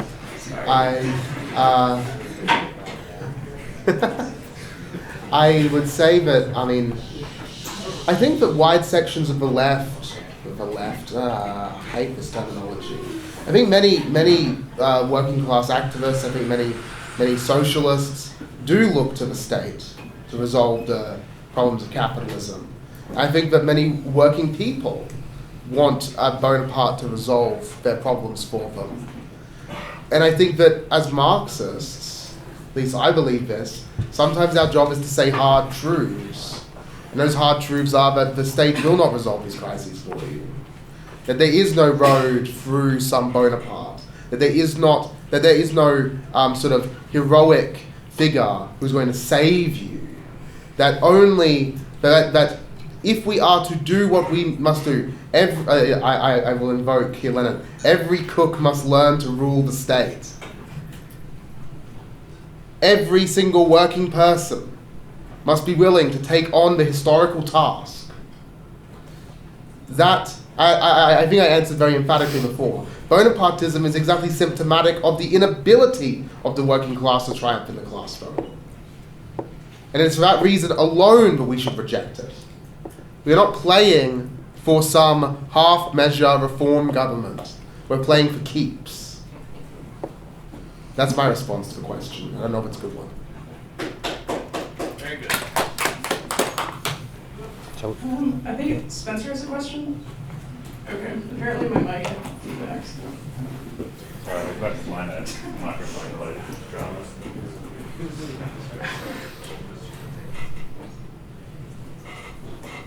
Yeah, I guess I would ask if doesn't Marxism, if not defend the state, explain the necessity of the state, right? And that question of the necessity of the state being connected to the necessity of the achievement of the dictatorship of the proletariat as a form of state, right? That the Marxist response to an anarchist demand to end the state is you have no theory of why the state exists, right? And that to me is, it gets to the question of really how do we, is it enough to say that Bonapartism exists simply because we haven't won in the class struggle? Because it does seem to me that the class struggle culminates to the extent that it could possibly win the battle of democracy in a form of state, right? That the road to a stateless and classless society and a society beyond democracy, in that sense, passes through the question of democracy as posed in terms of the dictatorship of the proletariat. Right? So it does seem to me that the question over here is, how is that Marxian problematic been lost in the 20th century? I think that the question of I forget John Holloway's book, Changing the World Without Taking State Power, in some ways crystallizes the problem of the 20th century, right? That in the wake of the failure of the left in seizing state power to achieve socialism, that the whole question of what does it mean to undertake that, and this is where I would begin to say, is it really simply through democracy that the working class could possibly develop the capacity to institute the dictatorship of the proletariat? Or isn't it also through its civil and social action? Right? The question of not only the dialectic, but the contradiction of civil and social action is really posed by Marxism in terms of a political project for overcoming a form of society. I could say something about that. Yeah, I could. Okay. Yeah, I mean, I think that, so I'm of the view that Marx kind of gives us a kind of riddle here, right? That the communism will be the transcendence of the state, but at the same time, the state is a product of class antagonism. That it is a product of the existence of a society divided into classes. And in turn, that in the epoch when the working class takes power and becomes the ruling class, so as to do away with property itself, and thus class society, the working class must then constitute itself as the ruling power, i.e. in the form of a state. But Marx also says that the working class cannot lay its hands upon the ready-made state machinery. That the existing apparatus, that is the bureaucratic military apparatus of the modern state, this is not a sufficient tool for working class self-rule. It is not a compatible tool for working class self-rule, because it is an instrument of minority class rule to rule over the vast majority.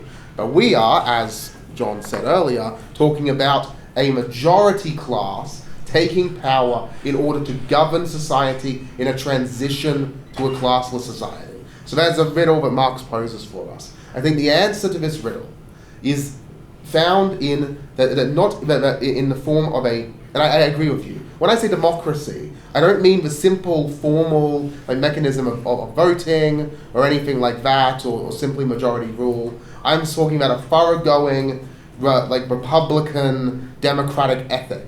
A thoroughgoing, this is why I talk about every cook must learn to rule the state. I think Marxism has to proclaim a kind of Republican virtue here, where there's a kind of, a sense of self-government and self-responsibility, and that includes social, civil, political action. It includes building socialism not just as a political party, but as a wholesale social movement to transform the entirety of society. And that includes everything from, when socialism was at its historic height, that is before World War I and then through to the Russian Revolution and immediately after.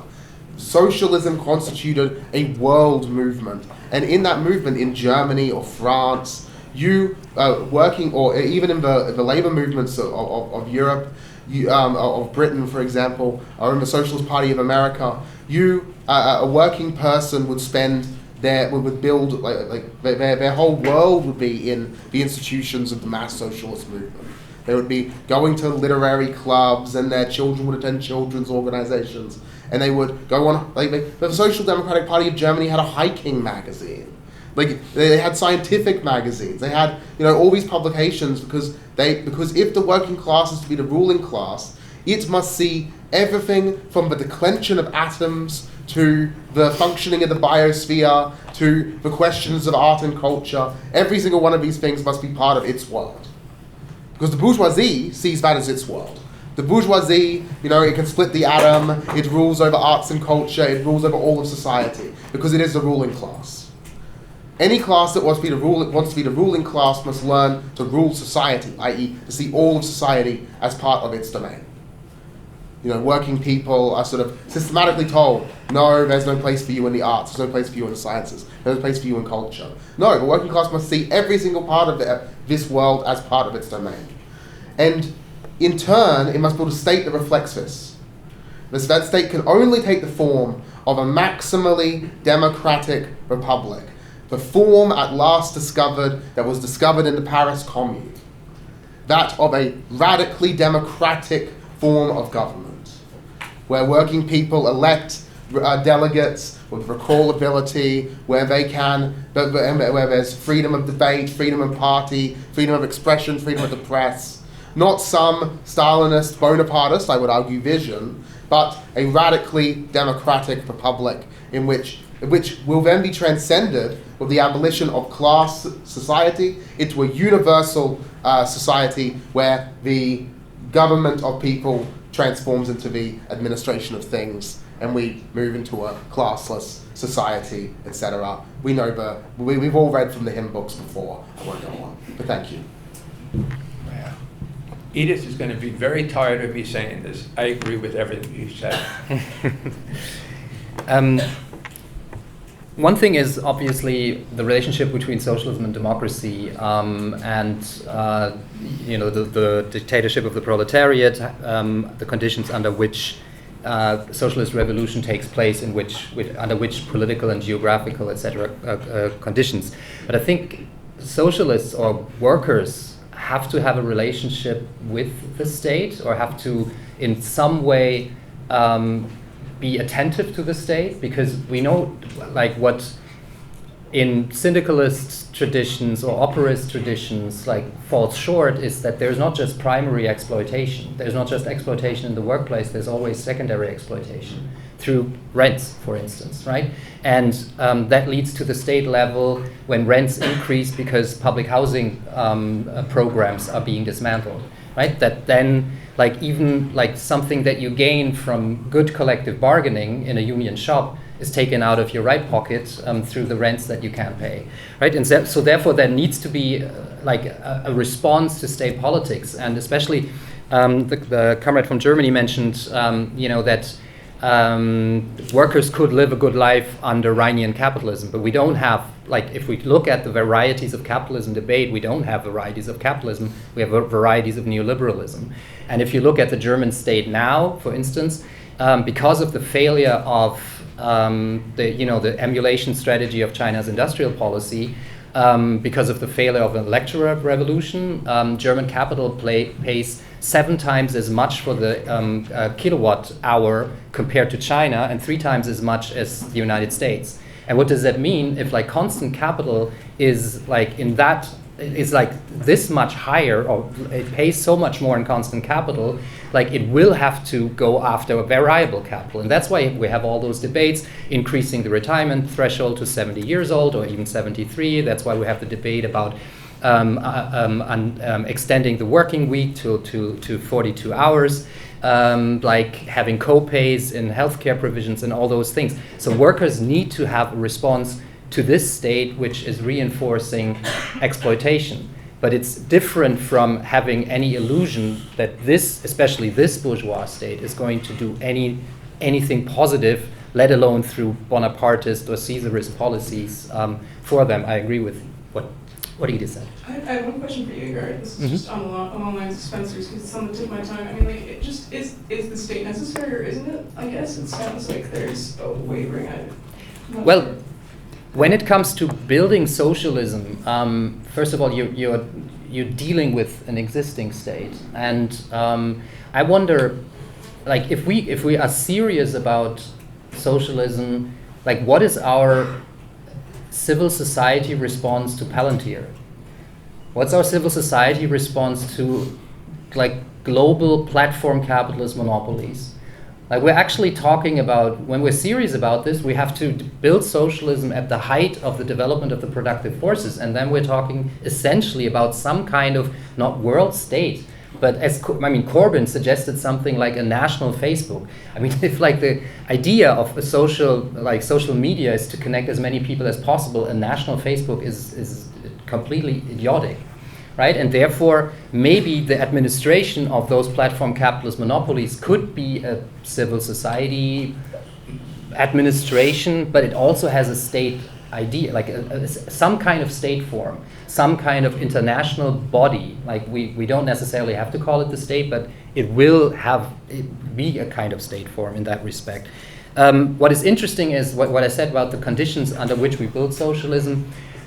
We will not be able to choose them, right? And there comes, for instance, like there was an idea that we don't, since the Red Army liberated Europe from fascism, that was already the dictatorship of the proletariat. That was an argument made by Anton Ackermann. He thought, okay, we could have a non-Soviet path towards socialism, a German path towards socialism, because the Red Army did what the dictatorship of the proletariat should have done, or would have done. Like, we can have pluralist parties, like we can have free public speech, right? We can have a free public sphere, but that's like, those are conditions not our choosing.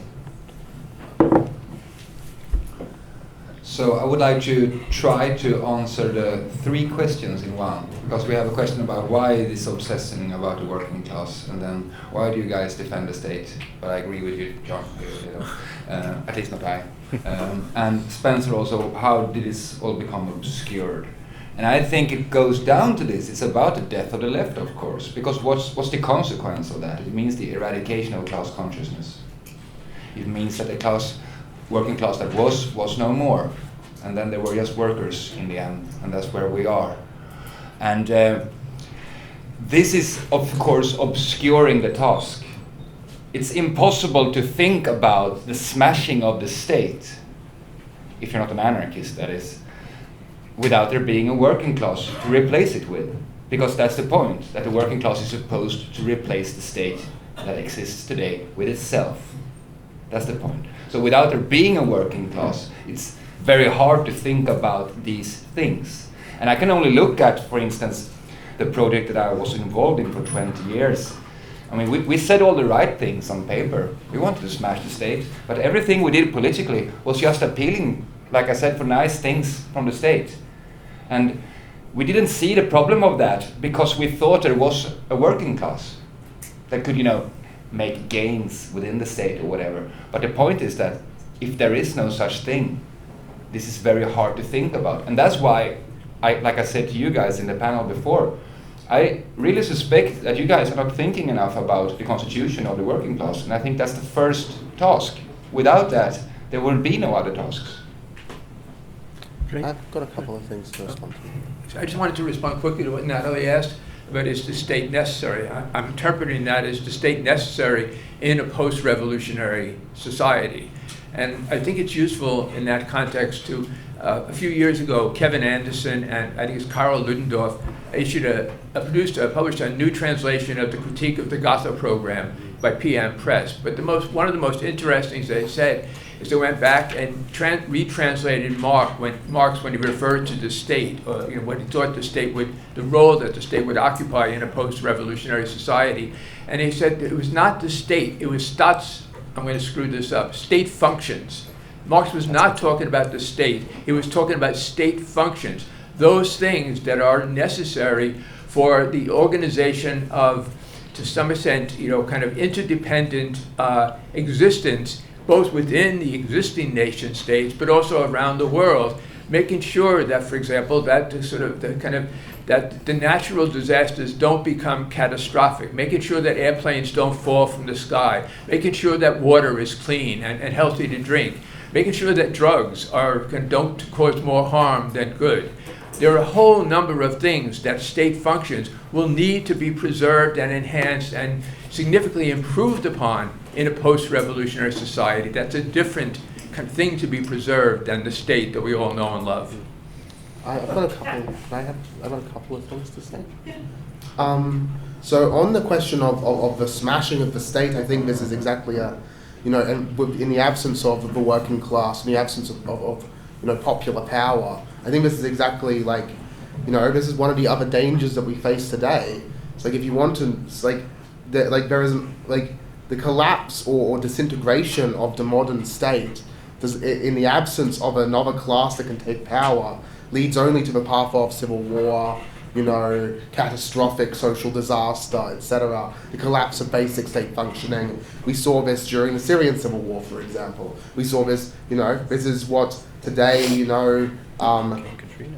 this is in many countries what imperialism threatens to do to a country like Cuba, for example, is have the state essentially collapse and basic functions like keeping electricity on, etc., fail.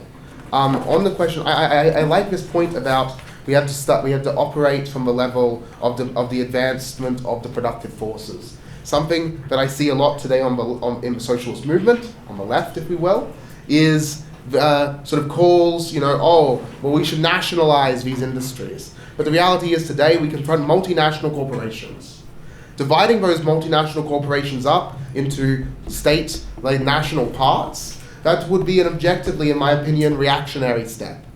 It would cause, these are multinational, transnational corporations. So today, this is why, last night at my talk about I emphasized the international dimension here. And I think that today we must confront the fact that the working class must socialize industry not on the national but on the international scale.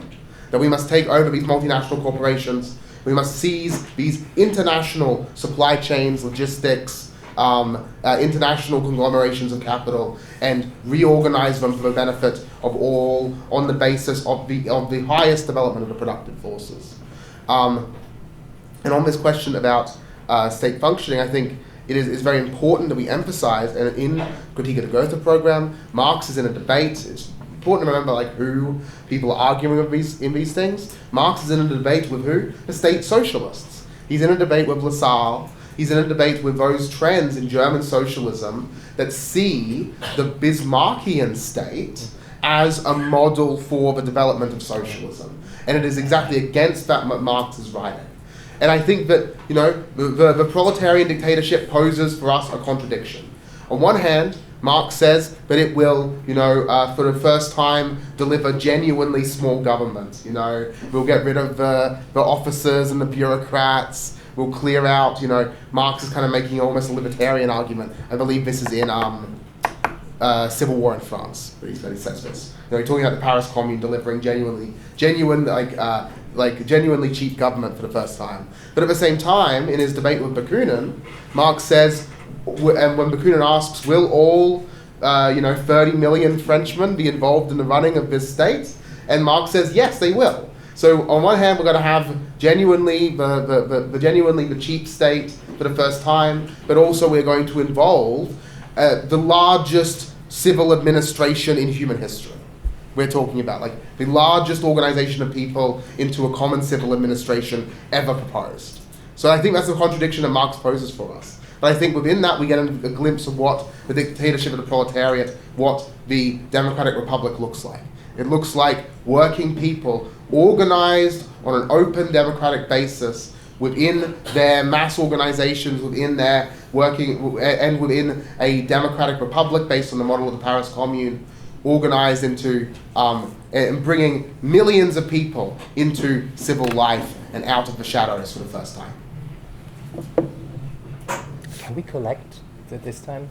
Because there's so many people who want to speak. Natalie, what time do we go to? I'm sorry. Actually, is it 5? 5. So we go to 5 though. Right, it's with there. Okay. I guess. Okay, this person in the front row, and Aaron also has a question. Can we get in the front row and then Aaron?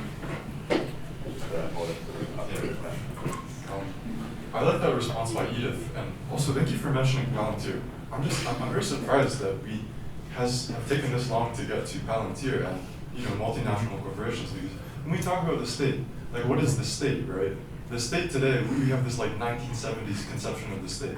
The state today, and I think real power, undeniably actually lies with software companies, technology and AI companies, right? They're the ones that actually, not only do they influence the functioning of the state, whether that's Palantir and Clog, but they also are actually responsible for like civil administration in our country these days.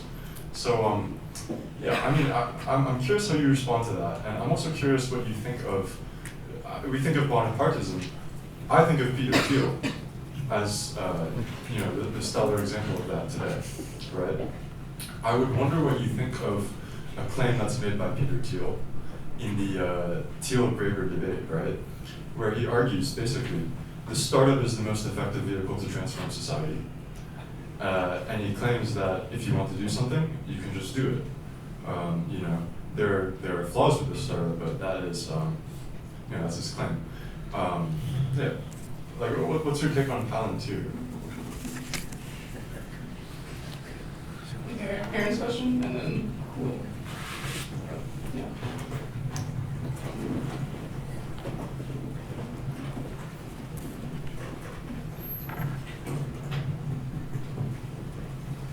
Thank you, guys. I wanted to ask about something that the conversation kind of seems to be moving towards, which is the history of social democracy specifically. I think it kind of came up in two different ways, both historically, but also I was thinking about it earlier. John, when you mentioned the civil rights movement and the organization of Black people in the South and of the civil rights movement, and on the one hand, of course, there was a lot of new organization, but my understanding, at least, is that you guys also ran into the problem of older organizations on the left, right? Not only the trade unions who both helped fund the civil rights movement, but in some cases were invested to a certain degree in the New Deal state, which was segregated. And the Sojourner Truth Organization's idea of white skin privilege, which I know you were kind of a part of, seems to speak Actually, to that. I wasn't. I was a fellow traveler. You were a fellow this traveler. young man was a part of. Was a part of it. Okay. But it seems to me that is speaking to the way in which during the civil rights movement you guys were running into, as an obstacle, actually, old forms of organization on the left, like inherited social democracy.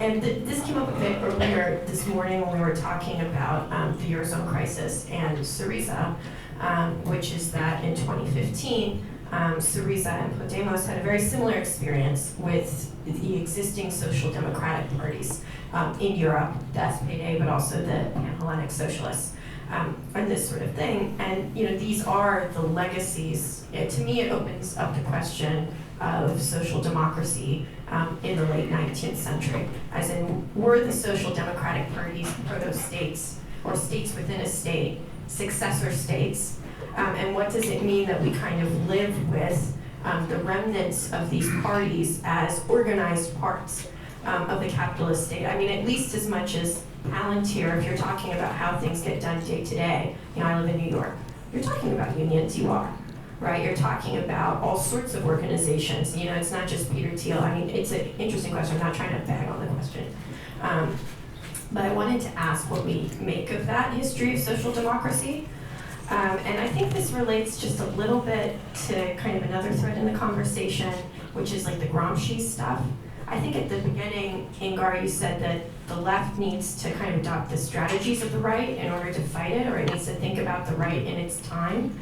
And the idea of like the battle for hegemony in the state, to me, presents a similar proposition, right? Which is that the organized working class is going to fight for hegemony the same way that different groups might, right? Different classes might on the right. And so, well, what does it mean if the working class wins hegemony, but then it doesn't make the revolution? And what about these categories of left and right? So I just wanted to raise these things.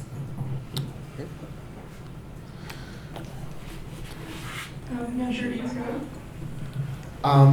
Well, on the I don't really know how to answer the Palantir question, so I won't embarrass myself by like saying something that I don't really know anything about. I'm a total like Luddite when it comes to technology. I don't really follow it very closely, so I will just leave that on the ground. But I will talk about the social democracy thing because I think this is interesting. I think that what we're really talking about here is and this kind of comes into the stuff about Bonapartism. This is all tied together. Is this historical process by which the working class was integrated into civil society, into bourgeois society. That the working class, which had been this kind of class outside of civil society, a class outside of, political, cultural, bourgeois life, enters into this as part of a struggle for hegemony, but is then integrated into the institutions of the state. And this is done in different ways in different countries. I think the typology that Mike Davis presents in Prisoners of the American Dream is very good. You have sort of social democratic styles of corporatism over in Europe. You have labourism in Britain and in my own country, Australia, New Zealand as well. You have labourism, the sort of Australian, New Zealand models of arbitration systems. And obviously in the United States, you guys have a different form. You have New Deal liberalism, where rather than having a workers' party, there is an integration of the labour movement into the Democratic Party, and you have the growth of both the administrative state, but also the workers being tied to their employers directly through things like health benefits, etc. is much more important in a country like America than it is in, say, Europe or in Australia. And this, I think, is the historical riddle that we have to overcome. I think that what we are seeing today is a society in which bourgeois hegemony is fragmenting. Not because the bourgeois culture does not still rule, I think it's still totalizing. And the spectacle, to use that term, is in full effect. But that the bourgeoisie is unable, it does not know how to navigate its way out of the current crisis that afflicts the capitalist liberal states. And in that context, I think that many of the traditional sort of hegemonic structures, like the schooling system, like the traditional bourgeois press, etc., are maybe not failing, but they are in crisis themselves. But what does not exist is an alternative movement that can pose a systematic alternative to these institutions. That working class that Johannes was talking about, this alternative force in society that can challenge and pose a counter-hegemony. Now, on the question of Gramsci and this hegemonic question, I think that, there is always a danger with Gramsci. He has been incorporated into the bourgeois academy. That's probably unfair to the guy, but, it's happened. I think that we need to look at Gramsci as a student of Lenin. Look at Gramsci as an avowed communist revolutionary, albeit a Stalinist. I have these problems with it, but that's fine. Gramsci as a student of Lenin. For Gramsci, the struggle for hegemony is not a struggle for integration within the state, but it is a struggle rather to win the decisive forces of society needed to overthrow the capitalist state. And I think when reading Gramsci, we should return to his writings during the Biennio Russo, the 2 Red Years, where he is talking about the formation of Soviets, preparation for a revolutionary government. Because it is exactly in this moment that we see Gramsci as a revolutionary militant, rather than the kind of tame, sort of house Marxist of the bourgeois academics. Aaron, I think actually in this country, social democracy took the form of the white race. The white race, as I've written elsewhere, has to be understood as a political control mechanism. And that's what the political view of the Sojourner Truth Organization first articulated, and then to some extent was carried forward in the work of Race Trader, the journal that I co-edited with others. And that all of the everything about American society was distorted by the enduring significance of the white race, and so that it, not so surprisingly, set limits, profound limits on what was possible for the civil rights movement. I guess I want to emphasize, though, that nonetheless the kind of extraordinary power of that grassroots eruption of popular mobilization and power across the South, without benefit of any kind of central organization or anything like that, any vanguard party and so forth. I would especially urge people to read the works of C.L.R. James and Raya Dynevskaya on the kind of on the sort of the emergence of the Black freedom movement, and especially the interconnections between that Black freedom movement and the kind of the beginning stages of what became the student New Left movement, especially on the free speech movement at the University of Berkeley. Mario Savio went back and forth to Mississippi in the summer of 1964, but I think that there was a promise at one point that the white race was going to be dismantled. It was going to be not quite abolished, but it was going to break apart in some fashion. I think one of the things that's going on with Trump is an attempt to redraw the color line and to re-ensconce, the historic privileges of the white workers, with protections, against the black and brown competitors in some fashion. Now, I don't think that it's a different time and place. The kind of what's available to be dispensed as privileges is a much smaller amount of goods than was once the case in the 1940s and 50s. And I think just the New Deal was in some ways constructed on the foundation stone of white privilege. The Social Security Act. The sort of the ensconcement of the representatives of the Solid South in positions in the Senate and the House of Representatives, where they basically were able to control all legislation, not just that narrowly, that would have affected the perpetuation of segregation, but also the form and content of the GI Bill even was kind of distorted by those folks. So I think you're right that in some ways it encountered the limits of social democracy, but those limits were imposed and sustained by the white race. And I should mention is all of the old issues of race trade are available online, and many of the historical documents of the Sojourner Truth Organization are also available, in that case on the Marx Archive. In the case of Race Trader, it's on LibCom. So thank you. Those were advertising plugs. I think like the crisis of the socialist movement or the class-based politics shows in the fact that we're very far away from what constituted socialism initially, namely the connection between socialist ideas and a class, like a working class movement, and also the notion that socialism was within capitalist society, like it was like emerging from capitalist society. So it was not like a silly idea that was like cooked up by some radicals, but like it was actually in the development of society itself. And that was the idea of socialism from utopia to scientific socialism. And then Gramsci took Radek, who wrote that it's from from the utopia to scientific socialism to action with the October Revolution. And today, those leftist forces who even in an identitarian way subscribe to socialism do it in a utopian way. Like it's some abstract idea. And so I think we have to come to terms with that. We have to acknowledge it and then try to identify what are the potentials within our contemporary capitalist society that are moving us potentially towards a different non-capitalist world. And that's why I think technology is so key. It was very, to move beyond social democracy was so important when we had new discussions about private property and the issue of property, because most of the left parties in the West are redistributional parties, right? Like they focus on redistribution, but not on property questions. And so Yevgeny Morozov was key for that when he argued that we need to socialize the data centers.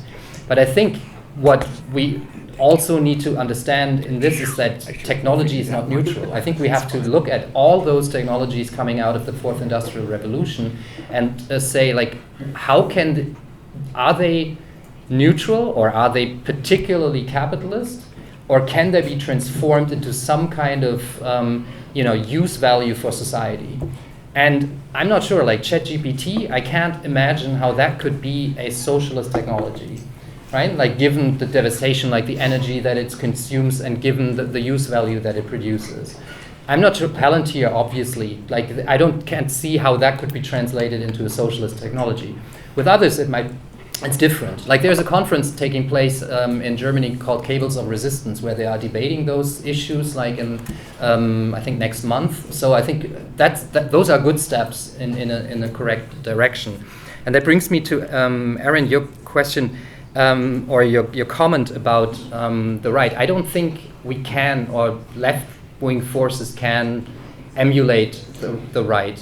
Why? Because as I mentioned earlier, as a radicalization of conservatism, and conservatism itself is basically an empty ideology, right? Like liberalism is consistent. Like it has an idea of how society should be organized, how the economy should be organized, and what the role of the state should be. And obviously it's open as a class ideology of the bourgeoisie, it's open to fascism itself, but liberalism as such has a consistent, coherent ideology. The same applies to socialism, but conservatism was compatible with the market, compatible with like status perspectives, and as David Horowitz once said, like we don't know what we're for, but we know what we're against.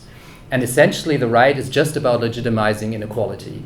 And sometimes the right is out of power, and Corey Robin, I think, rightfully argues like that's when it does have some intellectual capacity because it tries to get back in power, or like those forces use it to get back in power. But so for the right, politics is much easier. The right doesn't want to transform society, right? The right revolts against modernity, but socialists want to transform society, and therefore their strategies must differ because it's about building counterpower, and for the right, it's not about building counterpower. I don't know how good an answer this would be for your question, Aaron. About Palantir, I know nothing, so I can't say. Sorry. But about social democracy, I know a few things, especially from a Swedish context. Because for those who don't know, Sweden never had a very strong communist movement. There was a communist party formed in 1917, but it never got much of an influence. So social democracy really was the labor movement. And that means, in terms of the death of the left, that the left, of course, died by the hand of social democracy, you could say, in Sweden. It strangled itself in its own. And so it's via social democracy, the working class became totally integrated into the state. And today, there is not really a social democratic workers' movement anymore. There are no social democratic loyalists on workplaces, for instance, in the unions. People might vote for the social democrats, but there are no one who actually believe this is our project, this is our party, this is our future, whatever. That doesn't exist anymore. But what I think that we are facing as the problem to overcome, especially from a Swedish context, is the consequences of this social democratic dominance, because that's what really has, killed the working class. That people are so used to have everything delivered from the state. You can basically say that the only role of workers during the social democratic project was to vote for the right party when election came and pay their union membership dues. And that's it. Then everything else was handled. And equality was prosperous. And that's also why I don't think equality is the thing of the left. I heard that before. I think that's wrong. It's not the point at all. And we can't overcome these obstacles without, again, I feel like a broken record, but it's about the reconstitution of the working class, and we are really up against the consequences of the social democratic hegemony in Sweden in that task. Thank you. About the Palantir question and what is the state? I feel bad because my question like buried heads, but he asked about Palantir, he also asked what the state is, right?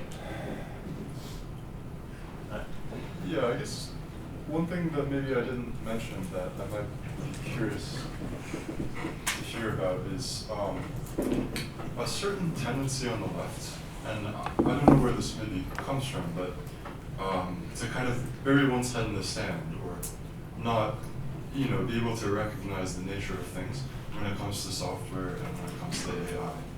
So maybe if we can trace that. I mean, I know that these are very anti-humanistic or not anthropocentric concepts, but I think that if you look at the last 5, 6, 7 years, it's very difficult to deny the significance and impact that these movements have actually had in our world. And I think that if you consider yourself a leftist, you have to actually kind of reckon with these things in a rigorous way, right? So that was cool. Sure. I also say the startup is pretty anti-centric. I don't know. Is this on? Yeah. I don't really have, I don't know enough to answer your question. I do have a place to recommend. There's a really fine webpage called Three-Way Fight. It's an anti-fascist website. It's been doing it for almost 20 years, I think. And they have written extensively about the kind of the tech bros, the techno-feudalism kind of stuff. What's Yarvin's first name? Curtis Yarvin as the high priest of that kind of bizarre worldview. And so there are some, I think, valuable explorations of the political project of those folks and the ways in which certainly they kind of have J.D. Vance as their point person inside the White House. But that's one suggestion that you might want to follow up on. Sure. We know through the dialectic of enlightenment that knowledge can be used to, rule nature, but also rule human beings, right? And many of those technologies, insofar as they are implemented in the state, I would say, are technologies of control, and they will be used that way. And I think that's where your question orients towards. In my answer, I think I wanted to point to a problem that goes beyond that. On the one hand, obviously, there's those technologies may solve the calculation problem, like some of them, by rearranging some of those technologies. I just reread a novel about cybernetic socialism in Chile in the 70s, right? All those projects that they developed there, and I don't want to go into computer socialism, like those cockshot those debates, but so that's one element of it. But what goes beyond that, I think, is that socialists used to have an idea what at the height of technology of our society, what socialism would look like. And I think today, even those that identify with socialism have no idea what that socialism would look like economically, technologically, etc.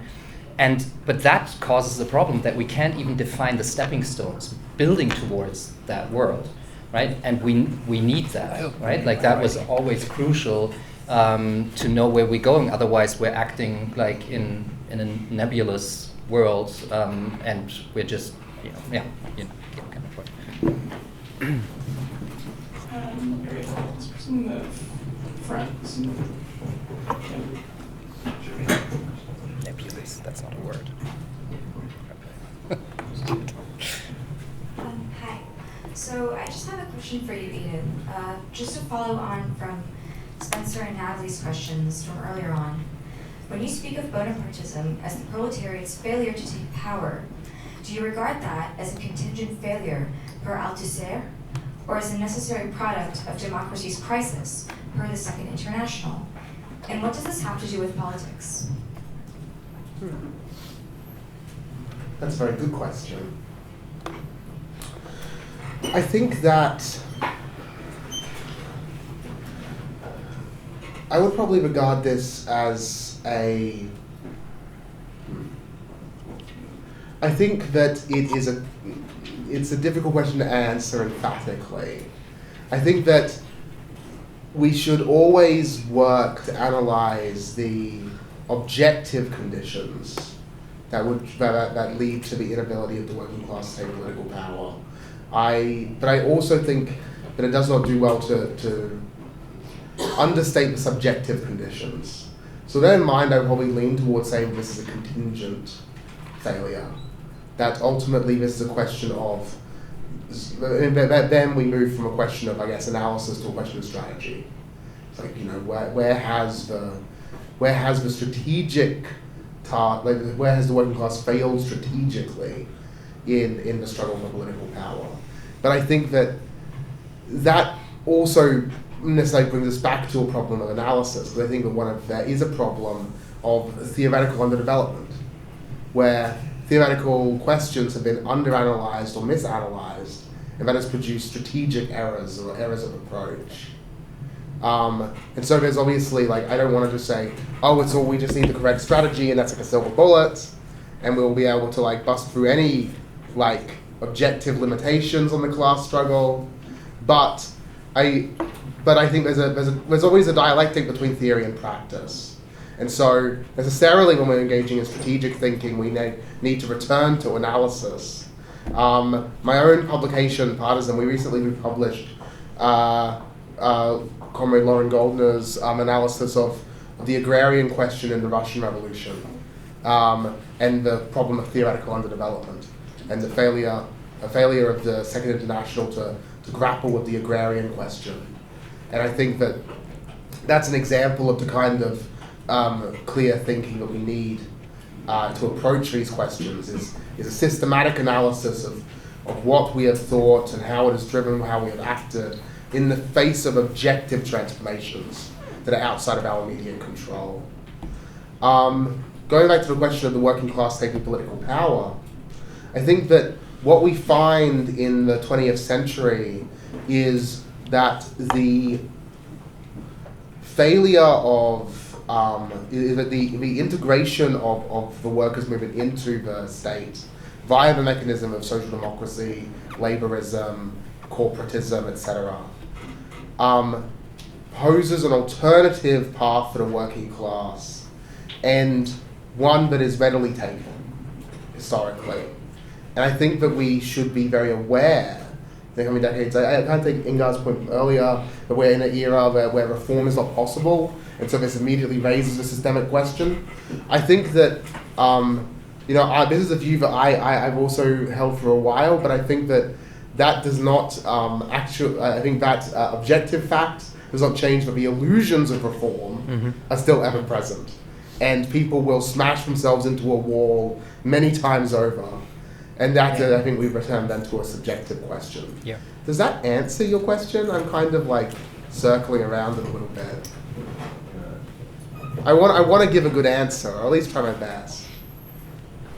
I think I would say so. Yeah. Cool.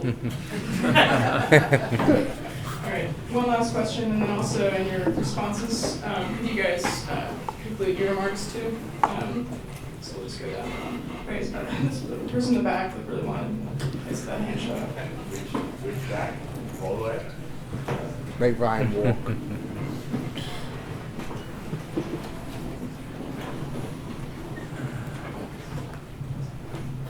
Howdy. My name's CJ. I'm from Austin. I just wanted to ask, I guess this is kind of a broad question, but I'm going to give it a shot. I was wondering when revolution might be necessary. Edith, you were saying that at some point reform, you kind of run into a wall in which is no longer necessary, but then the prescriptive, you say, is to sort of like try to theoretically prove sort of that reform, has its already inherent limits. But what if the experience of pushing for those reforms needs to happen almost organically, meaning that, like Johan, you were saying that we have a working class but we don't have a proletariat, but it seemed like the experience of the proletariat being led by socialists was the lessons of that was that reform could only go so far, and then when there was this objective necessity for revolution, then there was the reestablishment of the state, and the insight was that, okay, there's this necessity to conquer state power, the necessity of the dictatorship of the proletariat. So for me, then the question is, what are the limits of bargaining, and when is revolution necessary? Can I go first? Yeah, I guess. Oh, I'll just go down the line okay. and conclude, yeah. Oh yeah, and I'll conclude as well. That's a good question. Thank you. I think that just to clarify, I don't. When I say theoretical underdevelopment, I don't mean that we need to theoretically prove the limits of reform. I think that has already been done definitively. I think what we need to do is analyze the questions that are posed to us in the class struggle and in the transition to communism in order to inform our tasks as revolutionaries. So it's not to prove necessarily the limits of this or that, but rather to inform our activity.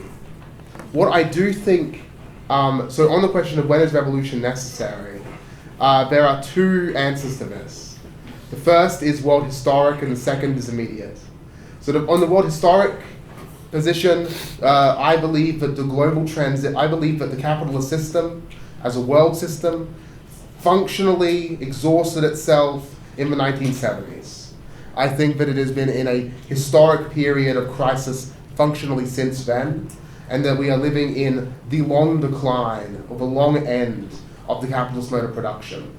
And so, in that sense, world revolution has been on the agenda since 1917.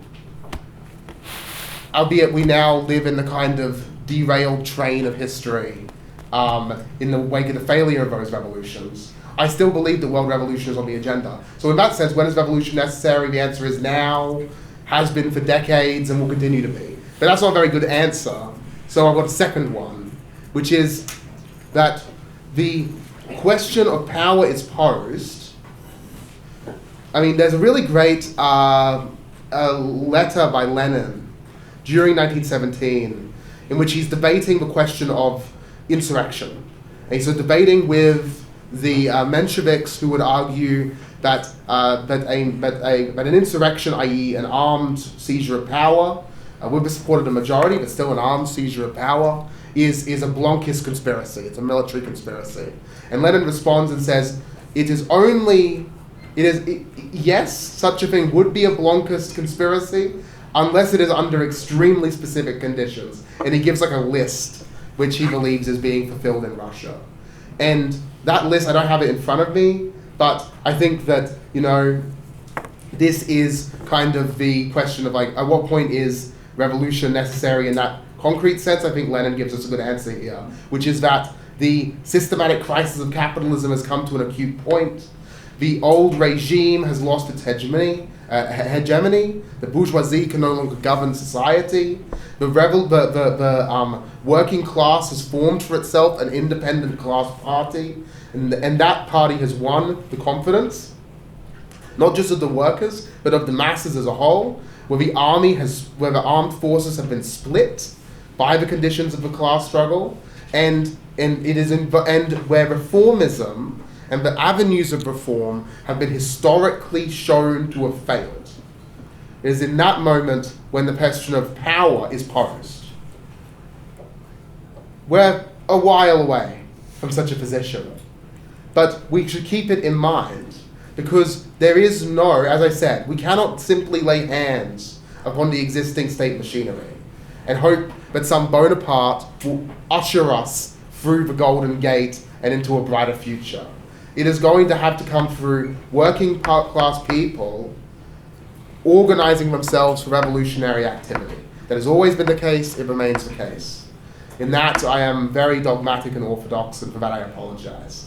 I don't really have much more to say, but this is my last time speaking on a panel or anything at the conference, so I wanted to thank Platypus for having me. And I wanted to thank, in particular, Ryan, who was the one who invited me and sort of discovered me in Australia and was like, we'll bring her over.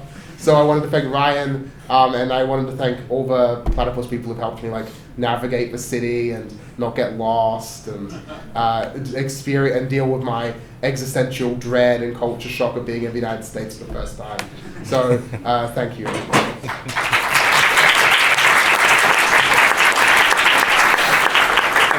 I do want to repeat a thank you to Natalie and to Platypus as a whole for inviting me to speak at the convention. I just have one short kind of final comment to make. I mentioned earlier about my C.L.R. James was one of the kind of most significant kind of aspects of my own political development, encountering his work and his political activism. And in a short essay that he wrote at a very, very low time in the history of the kind of various organizations that he had been part of, first the Johnson Forest tendency with Raya Dunevskaya, and then the committees of correspondence, I guess, or correspondence rather, and then facing reality. I don't remember the sequence, okay? At one point he had, I think, the affiliates of the members of his organization might have not numbered a dozen. And he wrote this essay, What Can Small Groups Do? And what I remember mostly from it, at the end, he says, one acts and then one sees. I would urge everyone here to act and then see.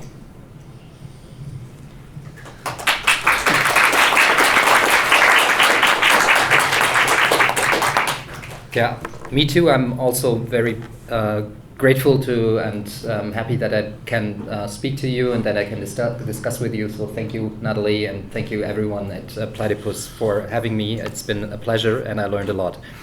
I think that to your question, CJ, revolution is a necessity. But is it a possibility? That's the real question. And I think it's a necessity, and we should phrase it like that. We are in a civilizational crisis because of capitalism, right? It's a crisis, I call it the six-dimensional crisis. It's a crisis of accumulation in the economy, but it's more than that. It's a crisis of social reproduction. It's a crisis of social cohesion based on, technologies that could be liberating us are threatening us, like our livelihoods. They could liberate us from routine labor, etc., but they are threatening us with unemployment, like even the professional middle classes, so-called. We have a crisis of representation or democracy as a result of the first three crises. We have a crisis of ecological sustainability. Like every 25 years, we double the mass of goods that we're producing in a finite planet. Like that's unsustainable. It's a crisis of the climate, species extinction, and it's a crisis of world order with a real threat of a great war in the nuclear age. So we better have revolution sooner than later, because it's kind of, as Benjamin said, it's an emergency brake, and we need to pull that emergency brake before we're running off the cliff. But is it a possibility? I mean, if we look at history, 19th and 20th century history, I think it's interesting to see that all those, we've had a social democratic welfare state for the 30 great years of the golden age of capitalism, as Eric Hobsbawm called it, but like the ideas of parliamentary socialism, of evolutionary socialism, failed, right? And that's something that, like, the most sincere of the social democrats of the interwar period was Otto Bauer, like the leader of the Socialist Party, Social Democratic Party in Austria, because initially he tried to say, okay, look, there's a different legitimate path towards socialism. There's the Eastern path, the Bolsheviks. Like I won't condemn them, like Kautsky, but it's not the path that we will take in a more developed capitalist society in the West, right? But then he increasingly became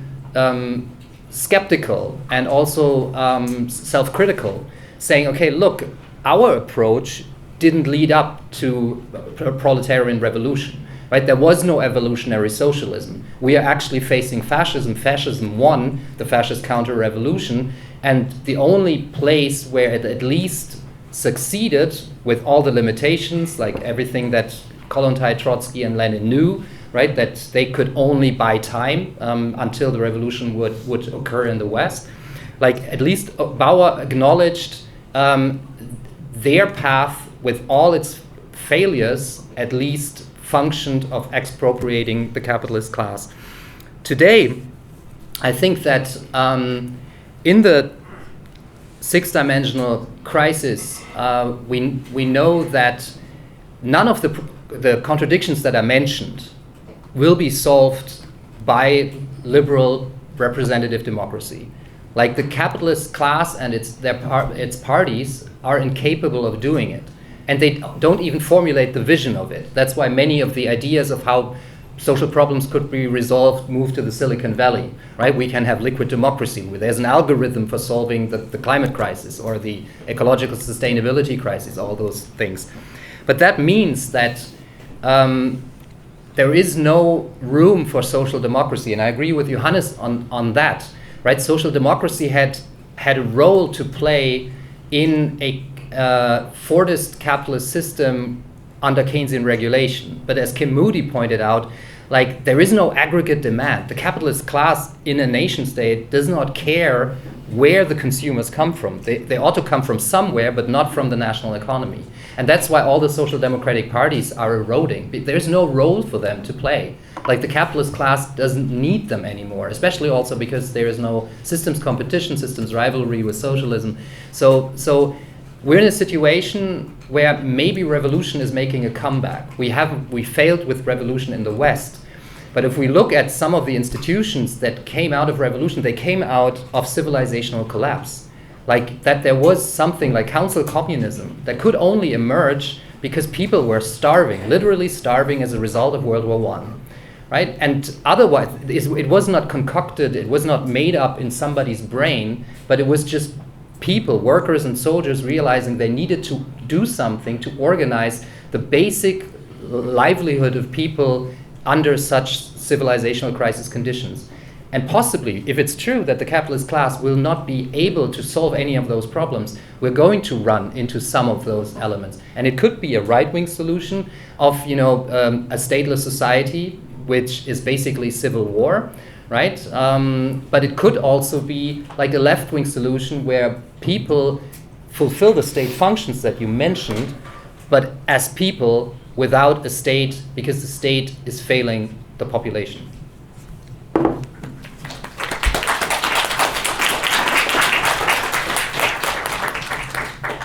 So first, I would also like to say very much thank you all for allowing me to speak here today. Very nice to see you guys again. On the topic of revolution and when it's necessary, I would like to twist that a little, if it's okay, and say that is revolution not in the very nature of capitalism? Can capitalism exist without constantly revolutionizing itself? I was touching upon this in my opening remarks when I said change is the only constant, right?